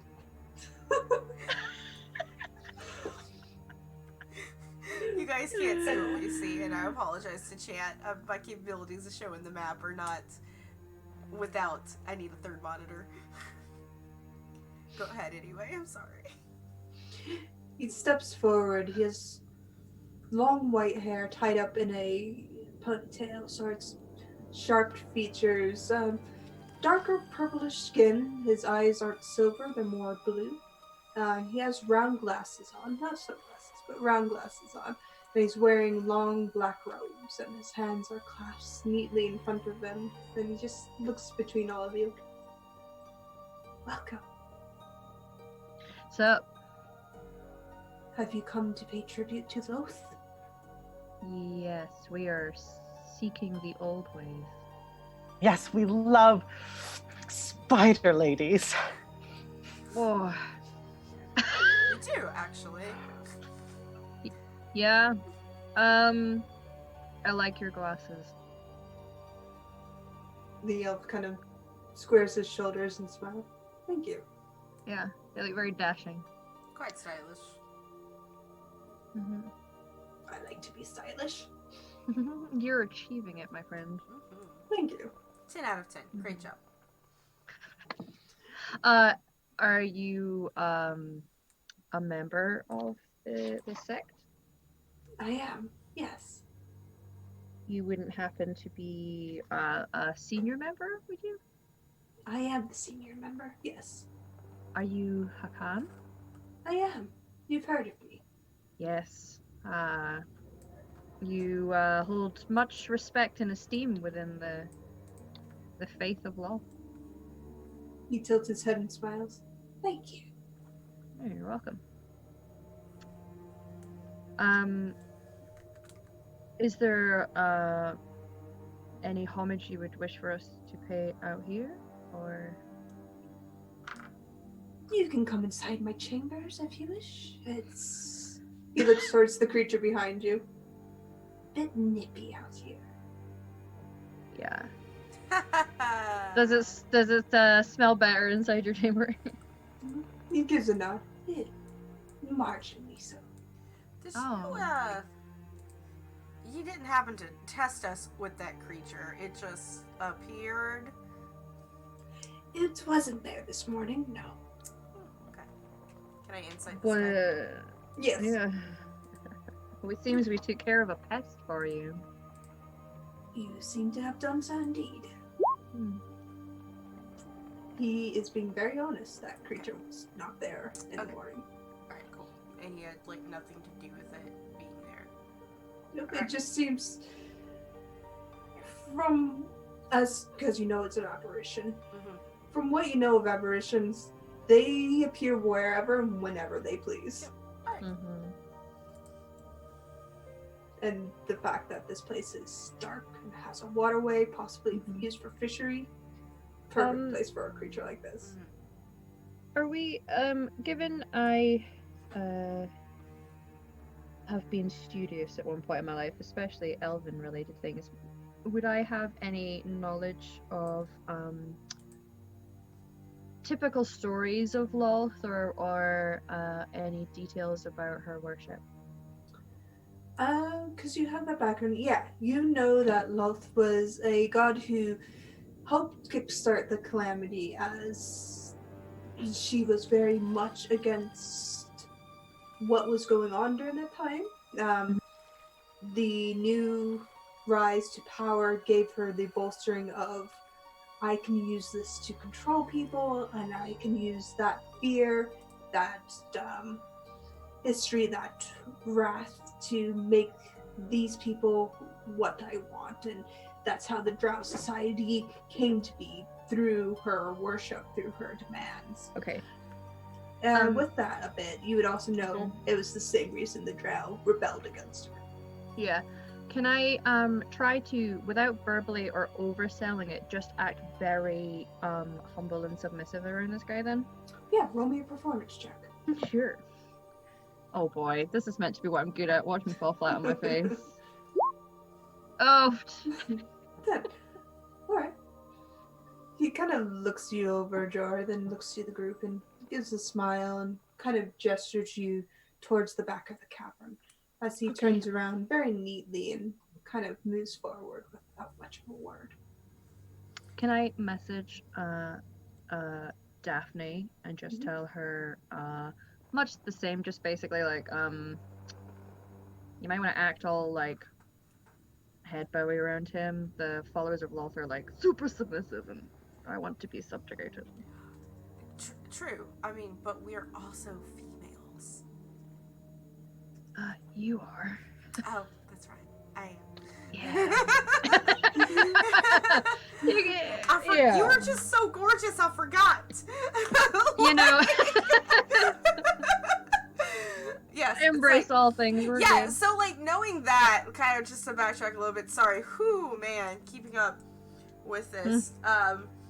Like, yeah, Daphne's like, sure, I'll be submissive-ish, but you know, she's also acting as a female drow, so she's gonna be. You can She's smack just me if gonna I get too act loud. like her normal awkward self, and hopefully that doesn't like, because Daphne's awkward. Like that's just. She's not very charismatic. She talks a lot. She's just awkward, so she's just not gonna talk as much as she normally does. Yeah. Cool. Thanks for the heads up there, my friend. Make sure you let our cleric also know. Yeah. I will do. I'll repeat the same message. Yeah, well, I will try to tap into my court etiquette. Yeah. They're into like control and fear and that whole shebang. But while I'm messaging these, I'm walking head bowed, like following this guy. All right. He leads you into the chamber, kind of making sure that Daphne's more of a forward presence. He is very traditionalist.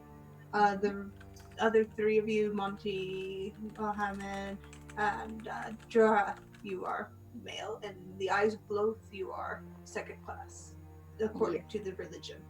Yeah.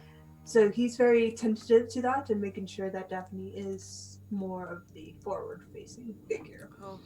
As he presses into a chamber, you see before you a lovely carved oak door, and it has features of what you assume is Loth, of her followers, of what looks to be a scene of clouds and darkness above her, as the drow kind of pushes the door open, and Hacken steps aside and gives you all a bow to let you enter into the chamber itself. About how long has it been since we entered the chamber? Overall, your travel's been about 35 minutes. Okay. So my spell is still up for right now. I'll ask for the powder room later. Mine is just good forever, Yeah. so we're fine. Okay. That reminds me.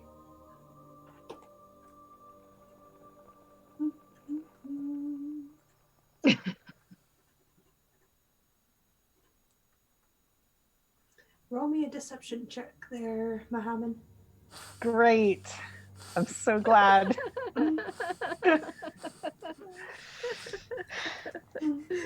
He just really wants to my be a drow. I'm putting it to you this way. He loves Loth so Like, much. if Muhammad fails, Daphne is going to pretend to be shocked that he's not a drow. What? And then Yeah. your deception, that makeup on you looks great. And Hacken I'm an is artist, you know. none the wiser, as he allows you into a nice circular chamber, and you see other figures within this chamber. You see a couple of drow women, a few drow men, some children running around, and Hacken kind of leads you to the altar and kind of bows before it and lets you sit there. What do you wish to offer to Loth? I'm gonna go over rummage. I have a lot. Can I actually say that I would like to offer her a song? And then I'd like to take out my violin and play a very sort of like somber but beautiful ditty on my violin. Sure. Hacken kind of looks pleased at the offer and nods his head. Roll me a performance check. Oh. Can I hang on. I have things for my performance to give me some zhuzh. Am I allowed to inspire myself, by the way? I don't think you get that until later on, but I could Alright. be wrong. I think that's a level I think 10 feature. Yeah, okay. At least it is with a lore bard. Okay. Because I don't think they know for enthralling performance. So I can do enthralling performance while I'm doing it, and 4 people, they make a wisdom save, but it's not like an aggressive or being charmed by me necessarily. It's just if they fail those saves, they kind of think glowingly of me, and I'm like, You would be rolling against Loth, just so you know. oh, her. Yeah, Oh, then I 'cause the won't do offer it is against to her. Loth. Yeah, that's true. All right, that's fine. I was right. Do perception. That's wrong. Oof! Thank God. You play this song, and this beautiful, almost sad tune kind of floats out and haunting. fills the chamber space, and everyone pauses to listen. And you see joy fill Hakon's face as he just clasps an amulet around his chest and listens, eyes closed. Yeah. Once I'm done, I'm going to like fully on one knee on the ground, sort of like prostrate myself before her. Roll me a D100. Oh no. Okay. Nothing bad ever came from that. No. Alright. I'll remember that. Hmm. Now, as you prostrate yourself before the altar of love, you feel what feels like spider legs across your arms before they vanish, just ever so slightly. Okay. I'm a performer, so I'm not gonna flinch at that, but like internally I'm going ah! And then I will stand and like keep my head bowed as I take steps back for whatever the others want to do. Okay. I will offer some chicken feet and dead lizards. Hakon kind of looks at your offer and looks to you, eyebrow raised. Well, the queen of spiders, the goddess of spiders, this is typical spider prey, is it not? This is true. As I place them upon, I place the chicken feet and lizards in a ritualistic manner of at the foot of the altar. Roll and me a religion check. a religion check. All right.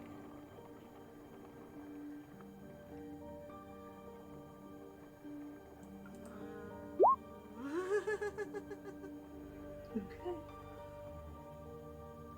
As you're ceremoniously placing these lizards and chicken feet, roll me a D100.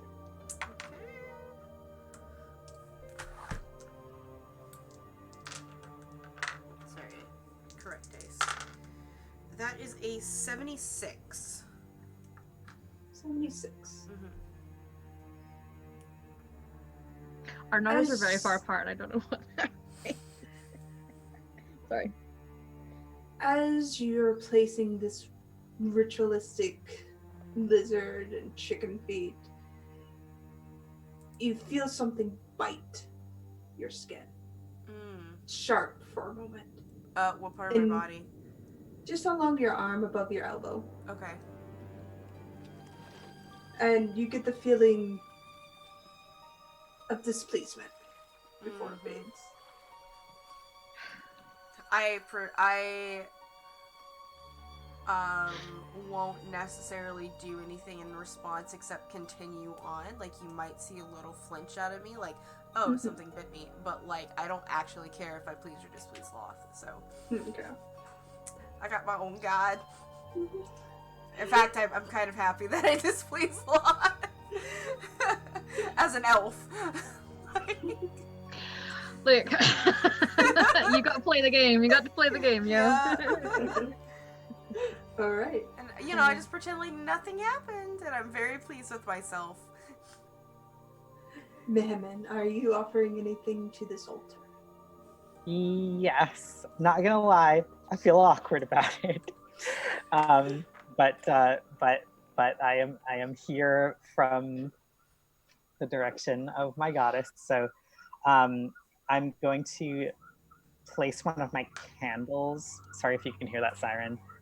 I'm going to place one of my candles there and light it and say, by the grace of Our Lady, may all light be snuffed. And I close my hand around it and snuff the candle with my hand. All right, roll me a history check. Doke.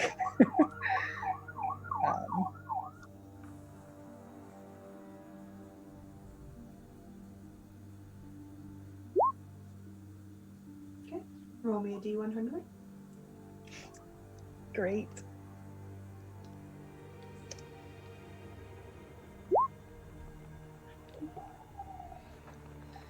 As you go to snuff the candle, you see a clawed hand reach out for yours and grasp it. And before you, you see a skeletal face, just for a moment, before it becomes a drow face. And you see the face of Loth for a moment before she retreats, letting your hand go.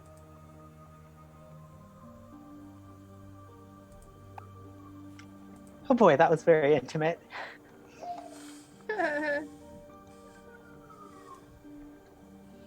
Monty steps forward and you see him drop a coin onto the altar.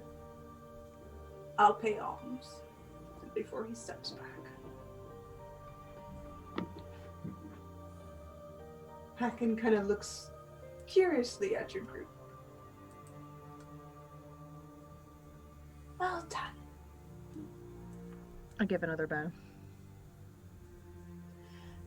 What has brought you to my chambers besides tribute to our goddess? We sense troubled times amongst our kind here in the lead up to the ceremony that is to come. And with these concerns, we want to seek guidance. Ceremonies. The crowning of the new empress. Yes. He kind of pulls himself backwards thoughtfully. What troubles you with it? We are not sure if it is what is good and right for our people, but we feel unable to express this with our brethren. I see. And this is a safe space. Please express your concerns. We do not judge. We mostly seek advice. We are but humble people and do not profess to know the complexities of the situation. We wondered if you thought this was a good opportunity for our people. If it was beneficial. I see. Not many people would come to us and seek advice on political matters, as ours is religious. Sometimes they are intertwined. This is true.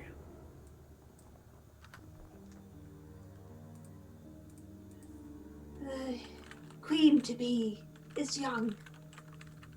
She does not understand the past. That is my concern.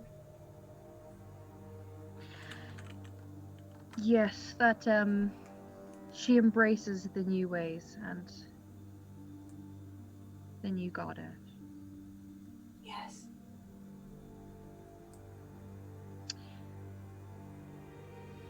Do you embrace the new gods? We embrace the one true goddess. That is not what I asked, but I understand.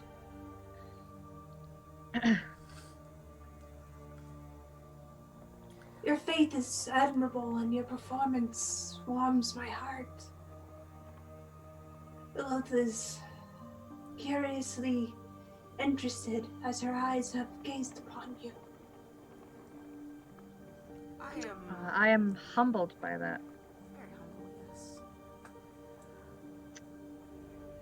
I am always in favor of the deity that will benefit our people the most, and as of now, I have no reason to believe that Loth is not the most benefactory of her children. Roll me deception. I'm gonna use Daphne's dice for good luck. Mm-hmm. What is her deception? It's probably like a 0. She has no jaw. Well, she has 10 jaw. Yeah, my deception is a 0. So it's a 14 straight up. Kind of considers your words for a moment before he kind of clasps his hands across his chest. Any god that benefits the people. Interesting. I'm very much bowing my head at that point. Tell me, my friends, do you wish to see the queen in power? I'm gonna look over at our benefactor here and be like, yo, dude. I'm gonna say, if that is what our queen Loth deems best, then yes. I do not profess to know her ways or that which she sees beyond our own plane. Maybe she knows more than we do. Roll me persuasion. Yeah. And then I'll actually add, I'm sure that she does. She is all-knowing after all.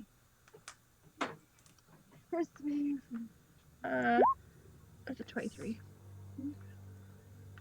He nods a bit before relaxing. Monty speaks up. What does the Grey Hand of Loth think? Does she need power or does she need to be replaced? Hacken's eyes kind of look towards Monty before looking towards the three of you. We think our new queen needs support. We are willing to give aid if she should seek it. Can I insight him? Yeah. Yes. It's like, okay, what are you saying there, bud? 15, 16.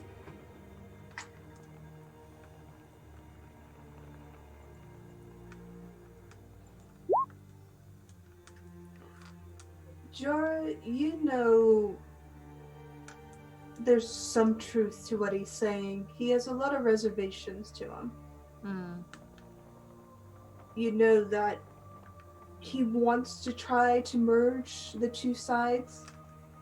He looks like he's willing to adapt, but he's not sure how to go about it. Okay. Daphne, you would know that he's a bit hard to read, but he seems to be willing to seek out answers. Just because, like, out of characterly, do we know if this new crowned empress, she's not a worshiper of Loth, right? Yeah, you know that she's not. Okay. Are you hoping to possibly influence or maybe even convert Her Majesty? No. To change the mind of a leader would be something I am not privy to. I'll nod and say, our people have been through much, and that which divides us threatens our safety and our future. And I think if there's anything we might be able to do to assist in helping the Queen, we would be most humbled to serve Loth in that way. Hacken kind of just smiles and gives a nod, kind of cat blinks at you in a slow, accepting manner. Yeah, I'm playing the game, yo. Well, that's why we're going to pause. Keep going. Yeah. I would enjoy that. I do not wish to see our people divided. Civil war has strung us along for so long. I seek peace. That's all we can hope to see. Can I do a quick, while these guys are talking, just quickly take a look at everyone else who's in this chamber, and if anyone looks particularly like agitated by his kind of seemingly placid, like peaceful philosophies? Yeah. Do an investigation check as you are looking, peering. Yeah, I'm looking for anyone who seems Mhm. like discontent, like centrist.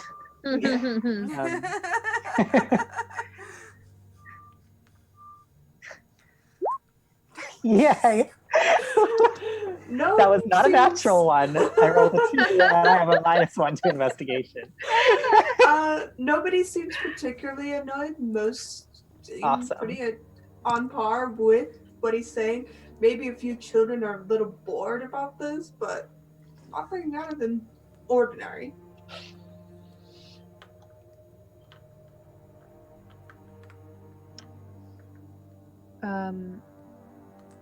This is comforting to hear. I thank you for that, and also for the opportunity to come and pay homage to love as we have. Of course. We are here if you need us. We are simply messengers of her word. We want nothing more than to thrive and keep to our old ways. We do not wish civil strife.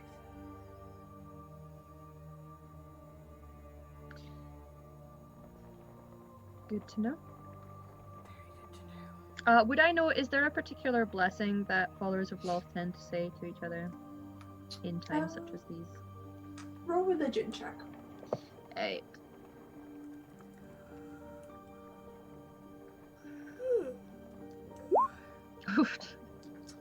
Smart. You would know that they would say something along the lights are vanished, rising up of the drow people, and the continuous service towards Loth. I'm gonna It's- say so. Do I? No. Yeah, I'll say that. I was thinking I could say it in Elven because they're oh no wait, they speak Undercommon. Never mind. So I will say the phrase that I know they do and sounds more respectful than Jorah normally does. Mm-hmm. He's playing the humble boy right now. Yeah. Hacken looks pleased and smiles and gives a bow of his head. It's lovely to see someone so interested. I am saddened that we have lost much of these traditions, and I like to keep them alive in my own way. Good. Loss of tradition. It is a sad thing, I agree. but traditions adapt. If you need our aid, or if you wish to come see us again, we are here. Okay. We are all children of the night. Absolutely. It's so funny because like my boy is a child of fucking springtime, and he's like, "Yes, child of the night. You're right." I'll bow my head and look to my fellows. We should be going now, but might we take a short rest here amongst your people? We had quite the fight back there. Of course, the sanctuary is yours as much as it is mine. Thank you. Do you have a powder room? He thinks from a... it's that way. The chamber is to your left. Thank you very much. As Yeah, I I'll ping in. Yeah, can I message you and just say, just so we can snoop a little before we go? Is what I say into your Yeah, head. absolutely. Yeah, my spell's just gonna run out here. I need some Yeah, privacy yeah. to cast it. Yeah. Kind of Mhm. thing. I'm gonna go to the powder room and let my humans, or well, my elves and my genasi snoops. Mm-hmm. I'm gonna just kind of walk away from the general space that we're in, and look to Monty and kind of make that face that you make in a "what do you think?" Mm-hmm. kind of expression, just to see if he's got any thoughts or if he wants to leave. Monty kind of pulls away from the altar and the others and Mm-hmm. kind of shoos away a few of the children that have kind of gathered around him. And he finds a private area and he kind of looks around. If Hacken is as he seems, then it's not this group. They are an odd sect, but nothing more than that. I figured. He seems genuinely to want some kind of peace. He's just unsure about how to go about that. If so, then we should see if we can bring it up with Her Majesty. Hmm. Isolation of this sect should be cut off, I think. Yeah. If they're brought into the fold, then there's less likely to be future problems. I agree. It's still worth keeping in mind that whoever is planning the plots, these people are a very good scapegoat for them. Mm-hmm. Yeah, that's very true. It would be very easy to frame these guys.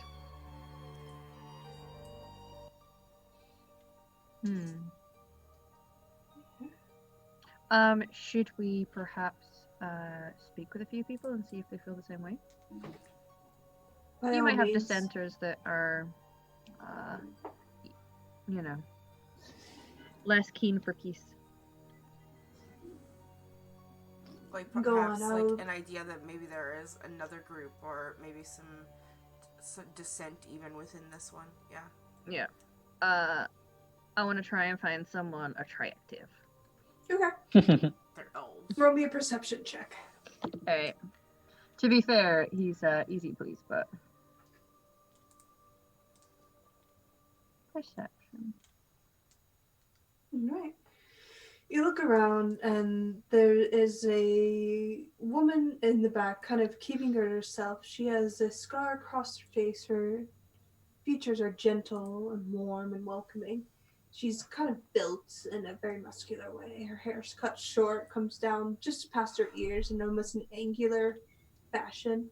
And she's watching some of the children play, mutter something in undercommon to them, and they scatter and giggling before her as she's sipping her drink.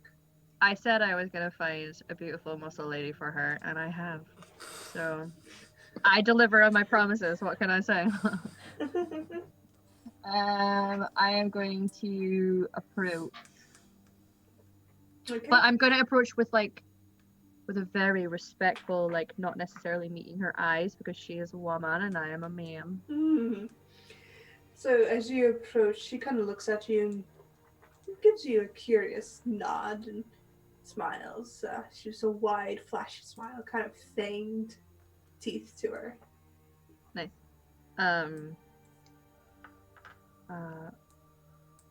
Would you do me the honor of answering some questions? Sure. What are your thoughts on our current situation? I mean, honestly, we could be back in the city, but people just don't like us, you know? There's a lot of judgment, unwarranted judgment, usually out of a lack of understanding more than anything else. Yeah, I suppose.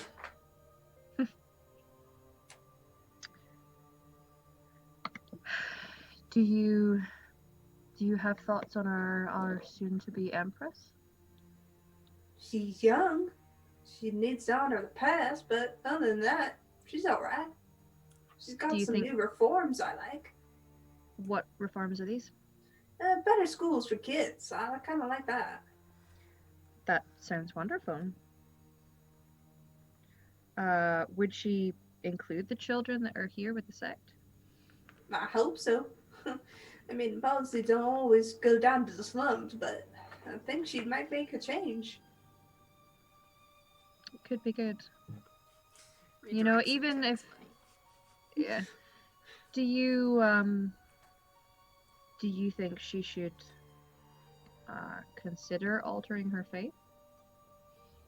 Nah, I mean, to be frank, Oltha did some bad shit. We all know that, but she is the first of our gods. Yeah, She you have to. deserves that respect. She does. Humble respect. Well, are there any other reforms she's doing? I think she's trying to divert the military a bit, but I don't know. Are you a military woman? I am. I'm a soldier. Kind of holds her hands up proudly. I'm gonna be like, impressive.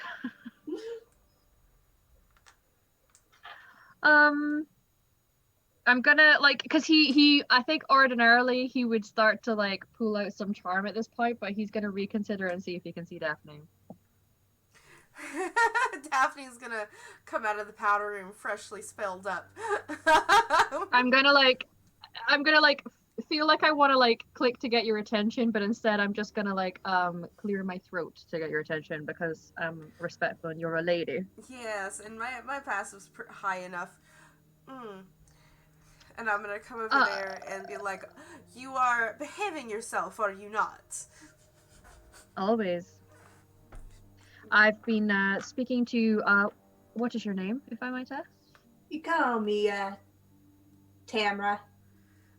I think that's a service name. Kind of like it. Oh, Yeah. I see.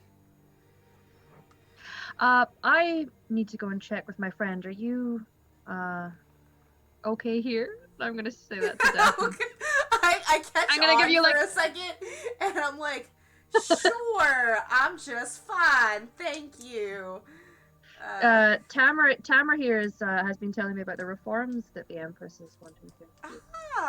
Reformed, always a pleasure to have reforms, especially when there's so little tax funding down here. I'm then gonna very pointedly say, and she's a soldier, and then walk away. I'm gonna ask, are any of these children yours? Nah, none of these little things are mine. Oh, that's excellent. But you care about the children, from what I understand.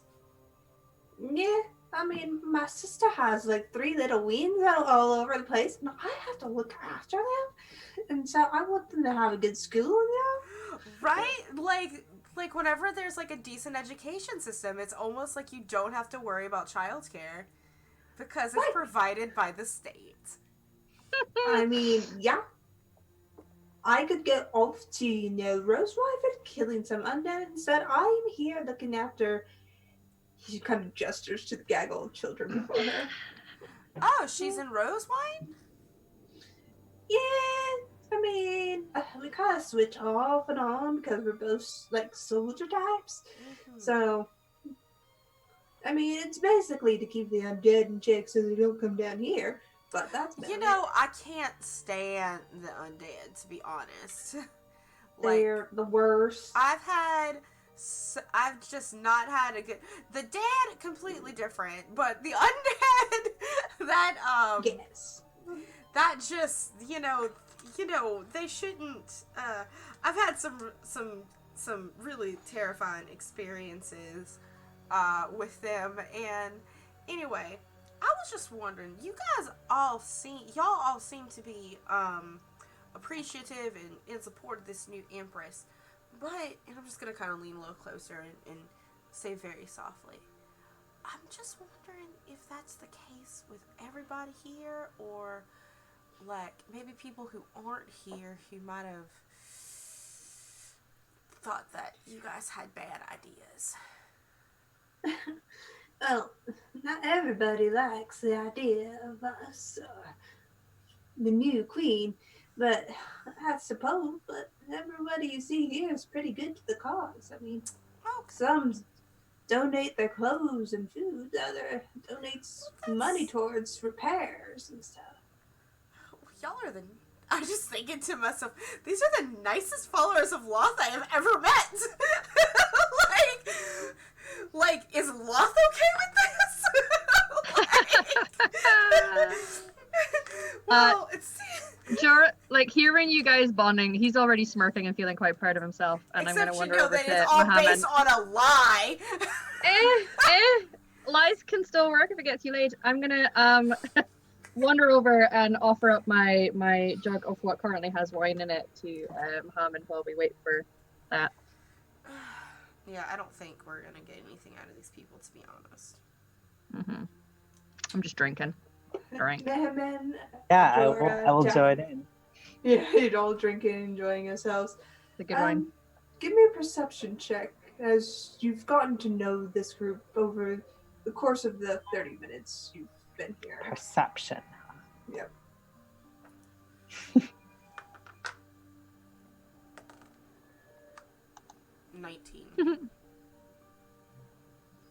Are we all doing it? So Yep. Oops. Nope. I'm too busy with my wine. You think I'm looking at anyone? Yeah.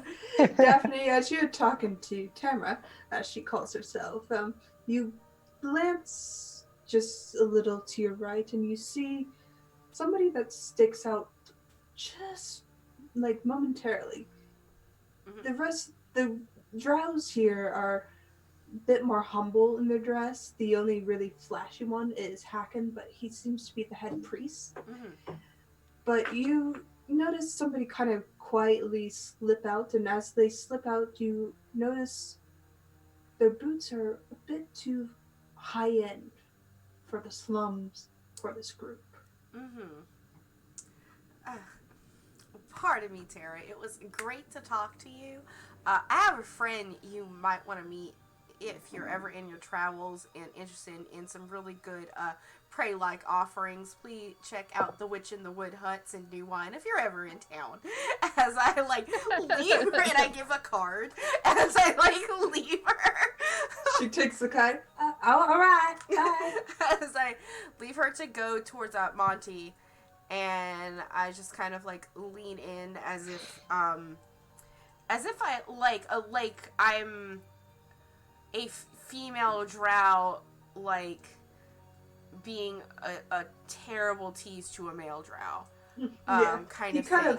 Yeah, he postures himself in a relaxed position, less aggressive.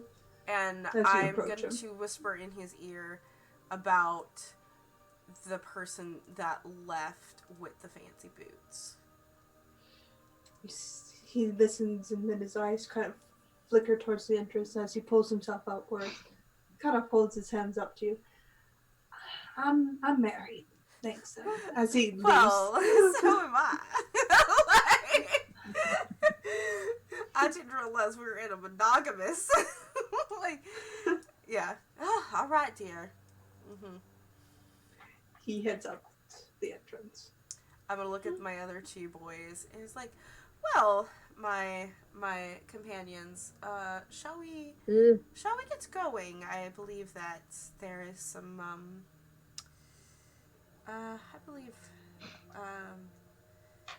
there is some business we must attend to. Understood. Okay. I will say the blessing that I figured out earlier to a few people as I leave. They all kind of wave, and Hakon just stands there, a pleasant smile across his face.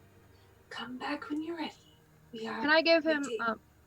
Can I give him 10 gold and say that's to help their plight? He takes it graciously and gives a bow towards you and waves as a few of the children kind of crowd up beside him. Cool. All right, and then I'll follow suit. Okay. Mohammed, are you following? Yes, I'm going with. Okay. All right. So you all leave, and soon enough you catch up with Monty, who's just kind of looking around, moving across the cavern.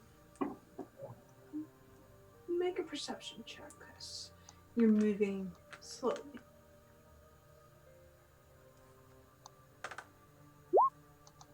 17. All right. As you're moving across the cavern, you all kind of catch the fleeting movement of shadow across these glow bioluminescent mushrooms, and you see the figure Daphne you spotted earlier race down the cavern away from you as fast as they can That way. carry. All right, let's give Are we chase. running? Are we running? Oh, we're running. All right. You're running. Okay. Let's see. All right. Not only will I run, but I'm gonna. How far away was this figure from us?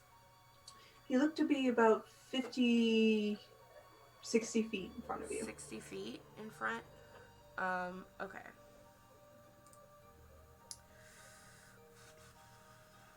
If that's the case, to kind of help catch up, I'm going to face step, leave like a little flash of like fall behind me, and face step my full range so that I can be closer to him, like to catch up to him. That's 30 feet, so you've closed the gap 30 feet. Yeah. I'll do the same, although weirdly, I'll pop up right next to you, and then unlike normal Eladrin, instead of being all like, "Ba-da, it's springtime," I'm like weirdly ghostly when I first come through.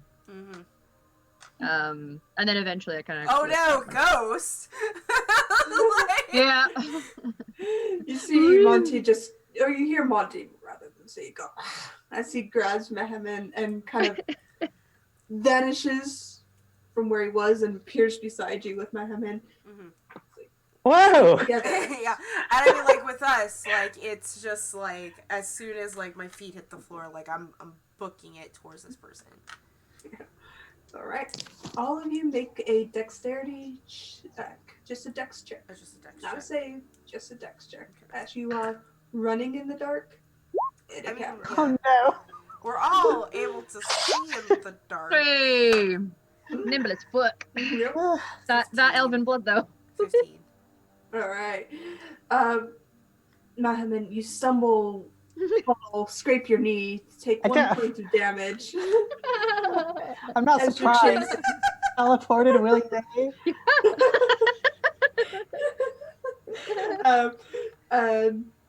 Jura and Daphne, you're easily able to dodge the sharper rocks, stalagmites, stalactites, and you're closing distance on this figure. And as they turn around to glance behind, make me a perception check, both of you. Okay. As Monty's helping up Mohammed. Oof. Oof, no. 11. 11. You see a tattoo of some sort across the face before the figure vanishes. Heck. I'm gonna go up to the spot. Does it look like that they face stepped? You're not sure. Okay. You know, there's a number. There's various types of teleportation spells. You're not sure which. Can I Arcana? You can try, yes. Okay. Are there footsteps that suggest that they just went invisible and are running? Make me a perception check or investigation. Not 20 on my Arcana check. That makes it a 25. As he didn't appear 30 feet in front of you, you're Yeah. guessing it was probably a dimension door. A dimension door. So, knowing that, so I far know away. that dimension door does have a range, right? Yeah. So he's still possibly in the area. 300 You- feet though. Yeah, that's true. 500. Was it 500? Yeah, I knew think it it's was in the 500, hundreds. Yeah, Yeah. I 500 think it's feet. 500. So he can be 500 feet in any direction. And Yeah. so it was a male figure. Was it a drow? You thought it was a drow. It looked masculine, but Okay. then again, Tamara looks masculine. Yeah. So I saw the tattoo on their face. Mhm. Like, could I rack my brain because I'm ridiculously like I'm a sage and I just do things. Yeah, yeah. you can make a history check and History draw. check. I And am it proficient. looks like he's not there. That figure is not there. Okay. That space is void of where he was. I just rolled another nat 20. This is why we use nat dice. Woo! So it's a Oh. 25 on my history check. 25. You know, Okay. just letting you guys know that's where we're at. Nice little. Yeah. 25 is what you needed. Yeah. Because this is a drow tattoo, you're not overly familiar with the tribal nuances of tattooing within the drow society. But from what you understand, it's either a nobility trait, clerical trait, as in religion, or it is a position of authority.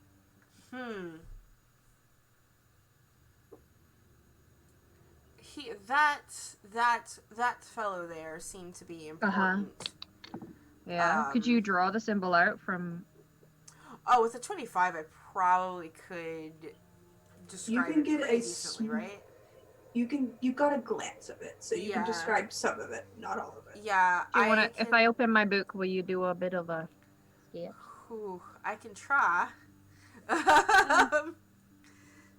What would I need to roll, my wonderful DM? Oh, make art, performance. A performance? To make an art. Oh, this is a straight roll, my friends. It is a 16. You do a pretty good sketch of what you remember. Yeah. And it seems to be a very nice curvature across the cheek, kind of downwards towards the mouth, like that.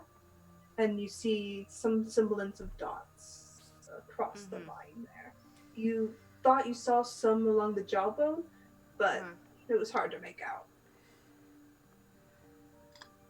You know, just because if we see it again, it might just jog a memory or two. There was with the this fellow was definitely trying to not be noticed within these groups of slumbering heathens. So I was gonna say pilgrims, but you know, it's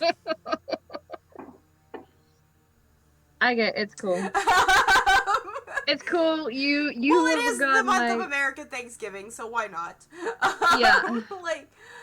It's like yes. What did the fancy boots look like? Could I at least remember that a little bit more? Perception you rolled. They seem to be well made. Leather come to about mid-calf. Darker material. Clean. That's why they stood out. Seems to have silver buckles on one side. I'm going to, with the information of the boots and the tattoo on this drow's face, look over at Monty and is like, does any of this ring a bell for you? You have a little bit more insight on the inner workings and sex of these people, of the city. Do you know of anyone within her court that has this type of tattoo? He's gonna roll with advantage because he has been here. Yeah. He thinks for a moment and kind of pinches the brow of his nose and thinks, that looks to be the honor guard, to be frank. That's the assemblage they wear. Could this be an honor guard who supports the other claimant then? Possibly. I mean, it could be separate event entirely. It could be somebody just spying on the sect. Maybe they think beyond this. Yeah, they might think that they are the assassins too. Quite possibly. Or as they might think we're the assassins. That is true. Hey-o. And we were asking a lot of suspicious questions. Luckily enough, we were all disguised. This is true, yes. Yeah. With that, Monty, I lost my train of thought.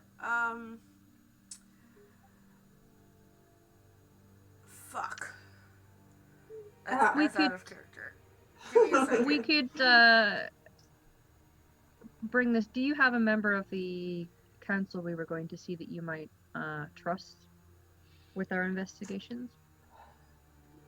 The only person I trust on the council is the queen herself to be. So if we were to bring to her the results of our investigation and then let her know that we saw a person who may be under guard, she might have sent someone there and we'll already know of who that was and why they were there. My Or other be suspicious concern yourself. in my thought process was what our Janase friend said here. Sorry, I still can't remember the name. But brother's daddy said,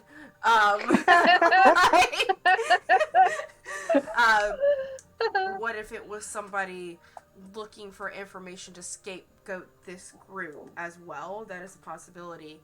Mhm. And with us now being associated with them, they're like might have also giving them a little bit more fuel.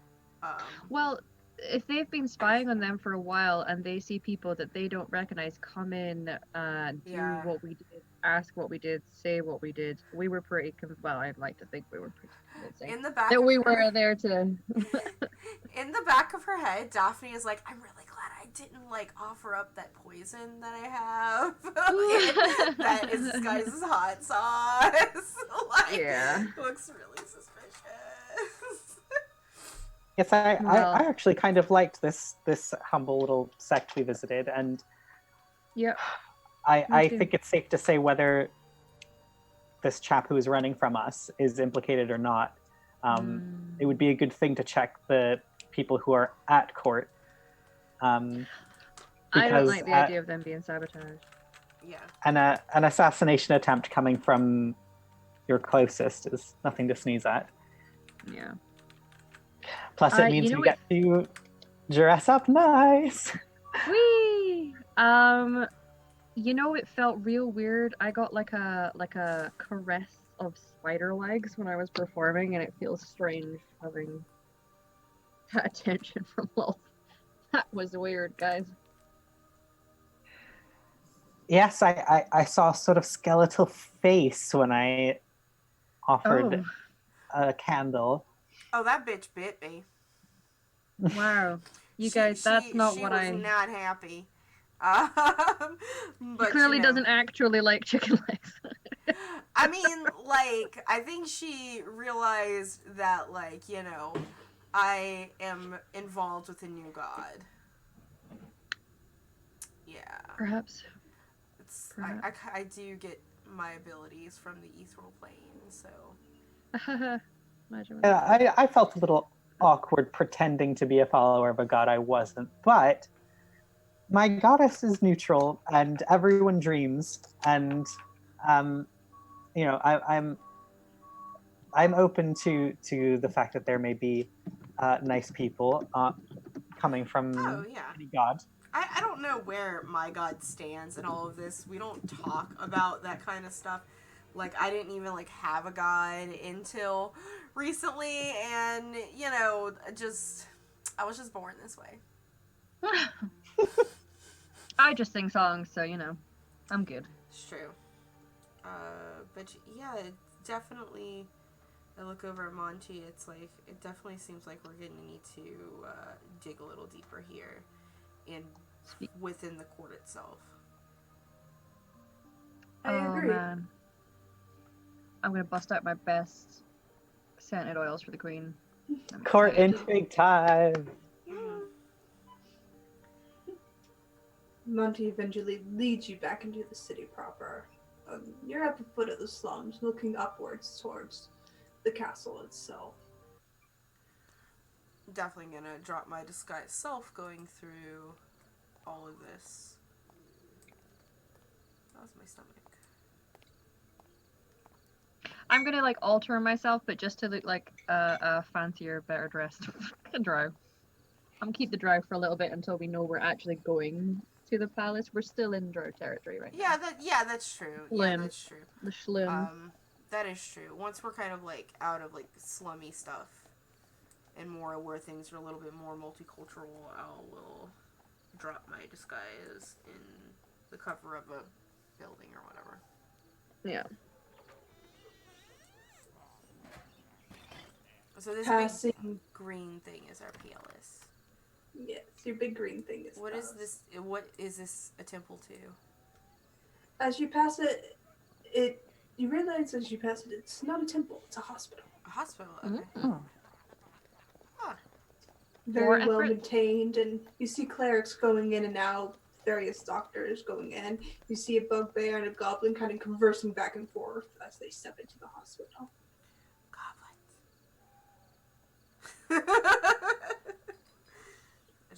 I'm gonna stay on the other side of the party. Okay.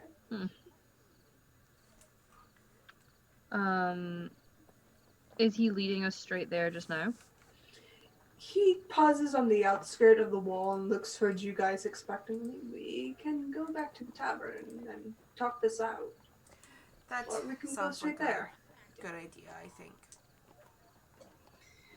Perhaps this can wait until tomorrow. As It he was kind of digs exhausting. out of his pocket and pulls out a watch. It is nearly midnight. Oh.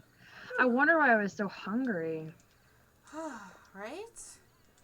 We got a couple of days until the next attempt, so let's we have time to spare. It's okay. Let's get some.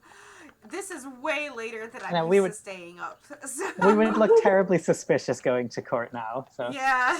Yeah. Plus, a meat and cheese platter sounds wonderful right now. All right. Auntie leads you back towards the tavern, and you see the familiar slope upwards to the upper world, the upper surface. And he steps into the tavern and pulls his coat off and folds it over his hand. His weapon seems to be nowhere near him again. He just has the shield. He seems to forget it wherever he's dropped it. But as you've seen, he can call it to him.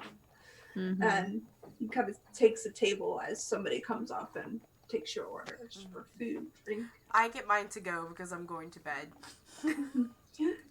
Right? You get yours Daphne to go. likes to be in bed at 9 p.m. and wake up with the roosters. I am eating, I am drinking, I am probably singing some ditties for people, flirting on the side here and there with people. Just having an enjoyable couple hours before it's time to. I should probably sleep. I open my collar, and brother has been kind of tightly coiled because it was a bit chilly down there.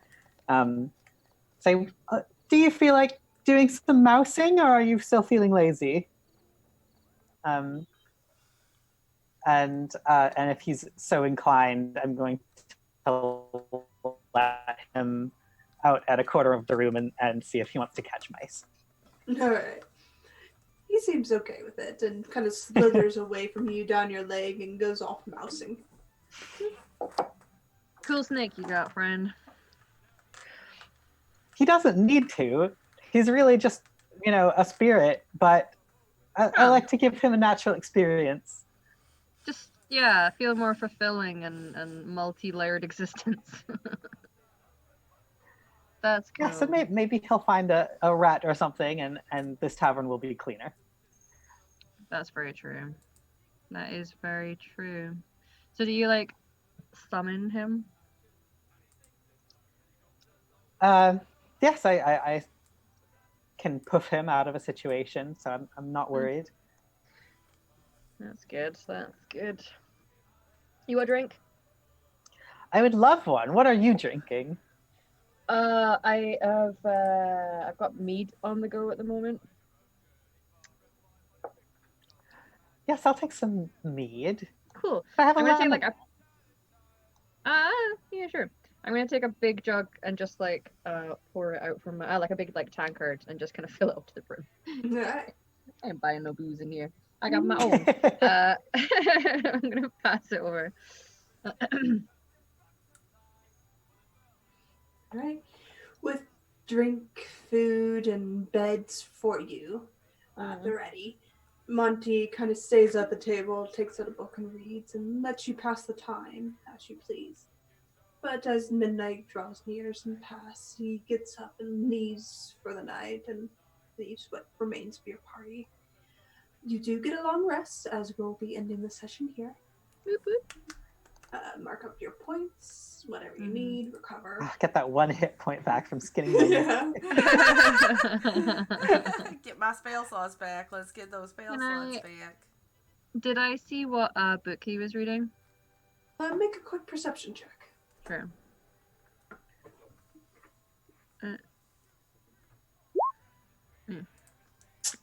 The name is a bit obscure, but you recognize the title, and is in what appears to be undercommon. Oh. But the title has a common translation under it that says "The Great Detectives of Our Time." It seems to be a murder mystery book. Amazing. Next session, I'm going to ask him if I can borrow that. Yes. All right. All right. Thank you everyone for showing up.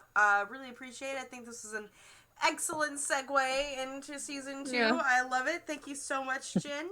A couple of things. What we got coming up on the channel in the next week. We have on Sunday the second to last episode of Dragonstone, which is what I am the Dungeon Master for. We're wrapping up this month with that campaign until we go on hiatus for it.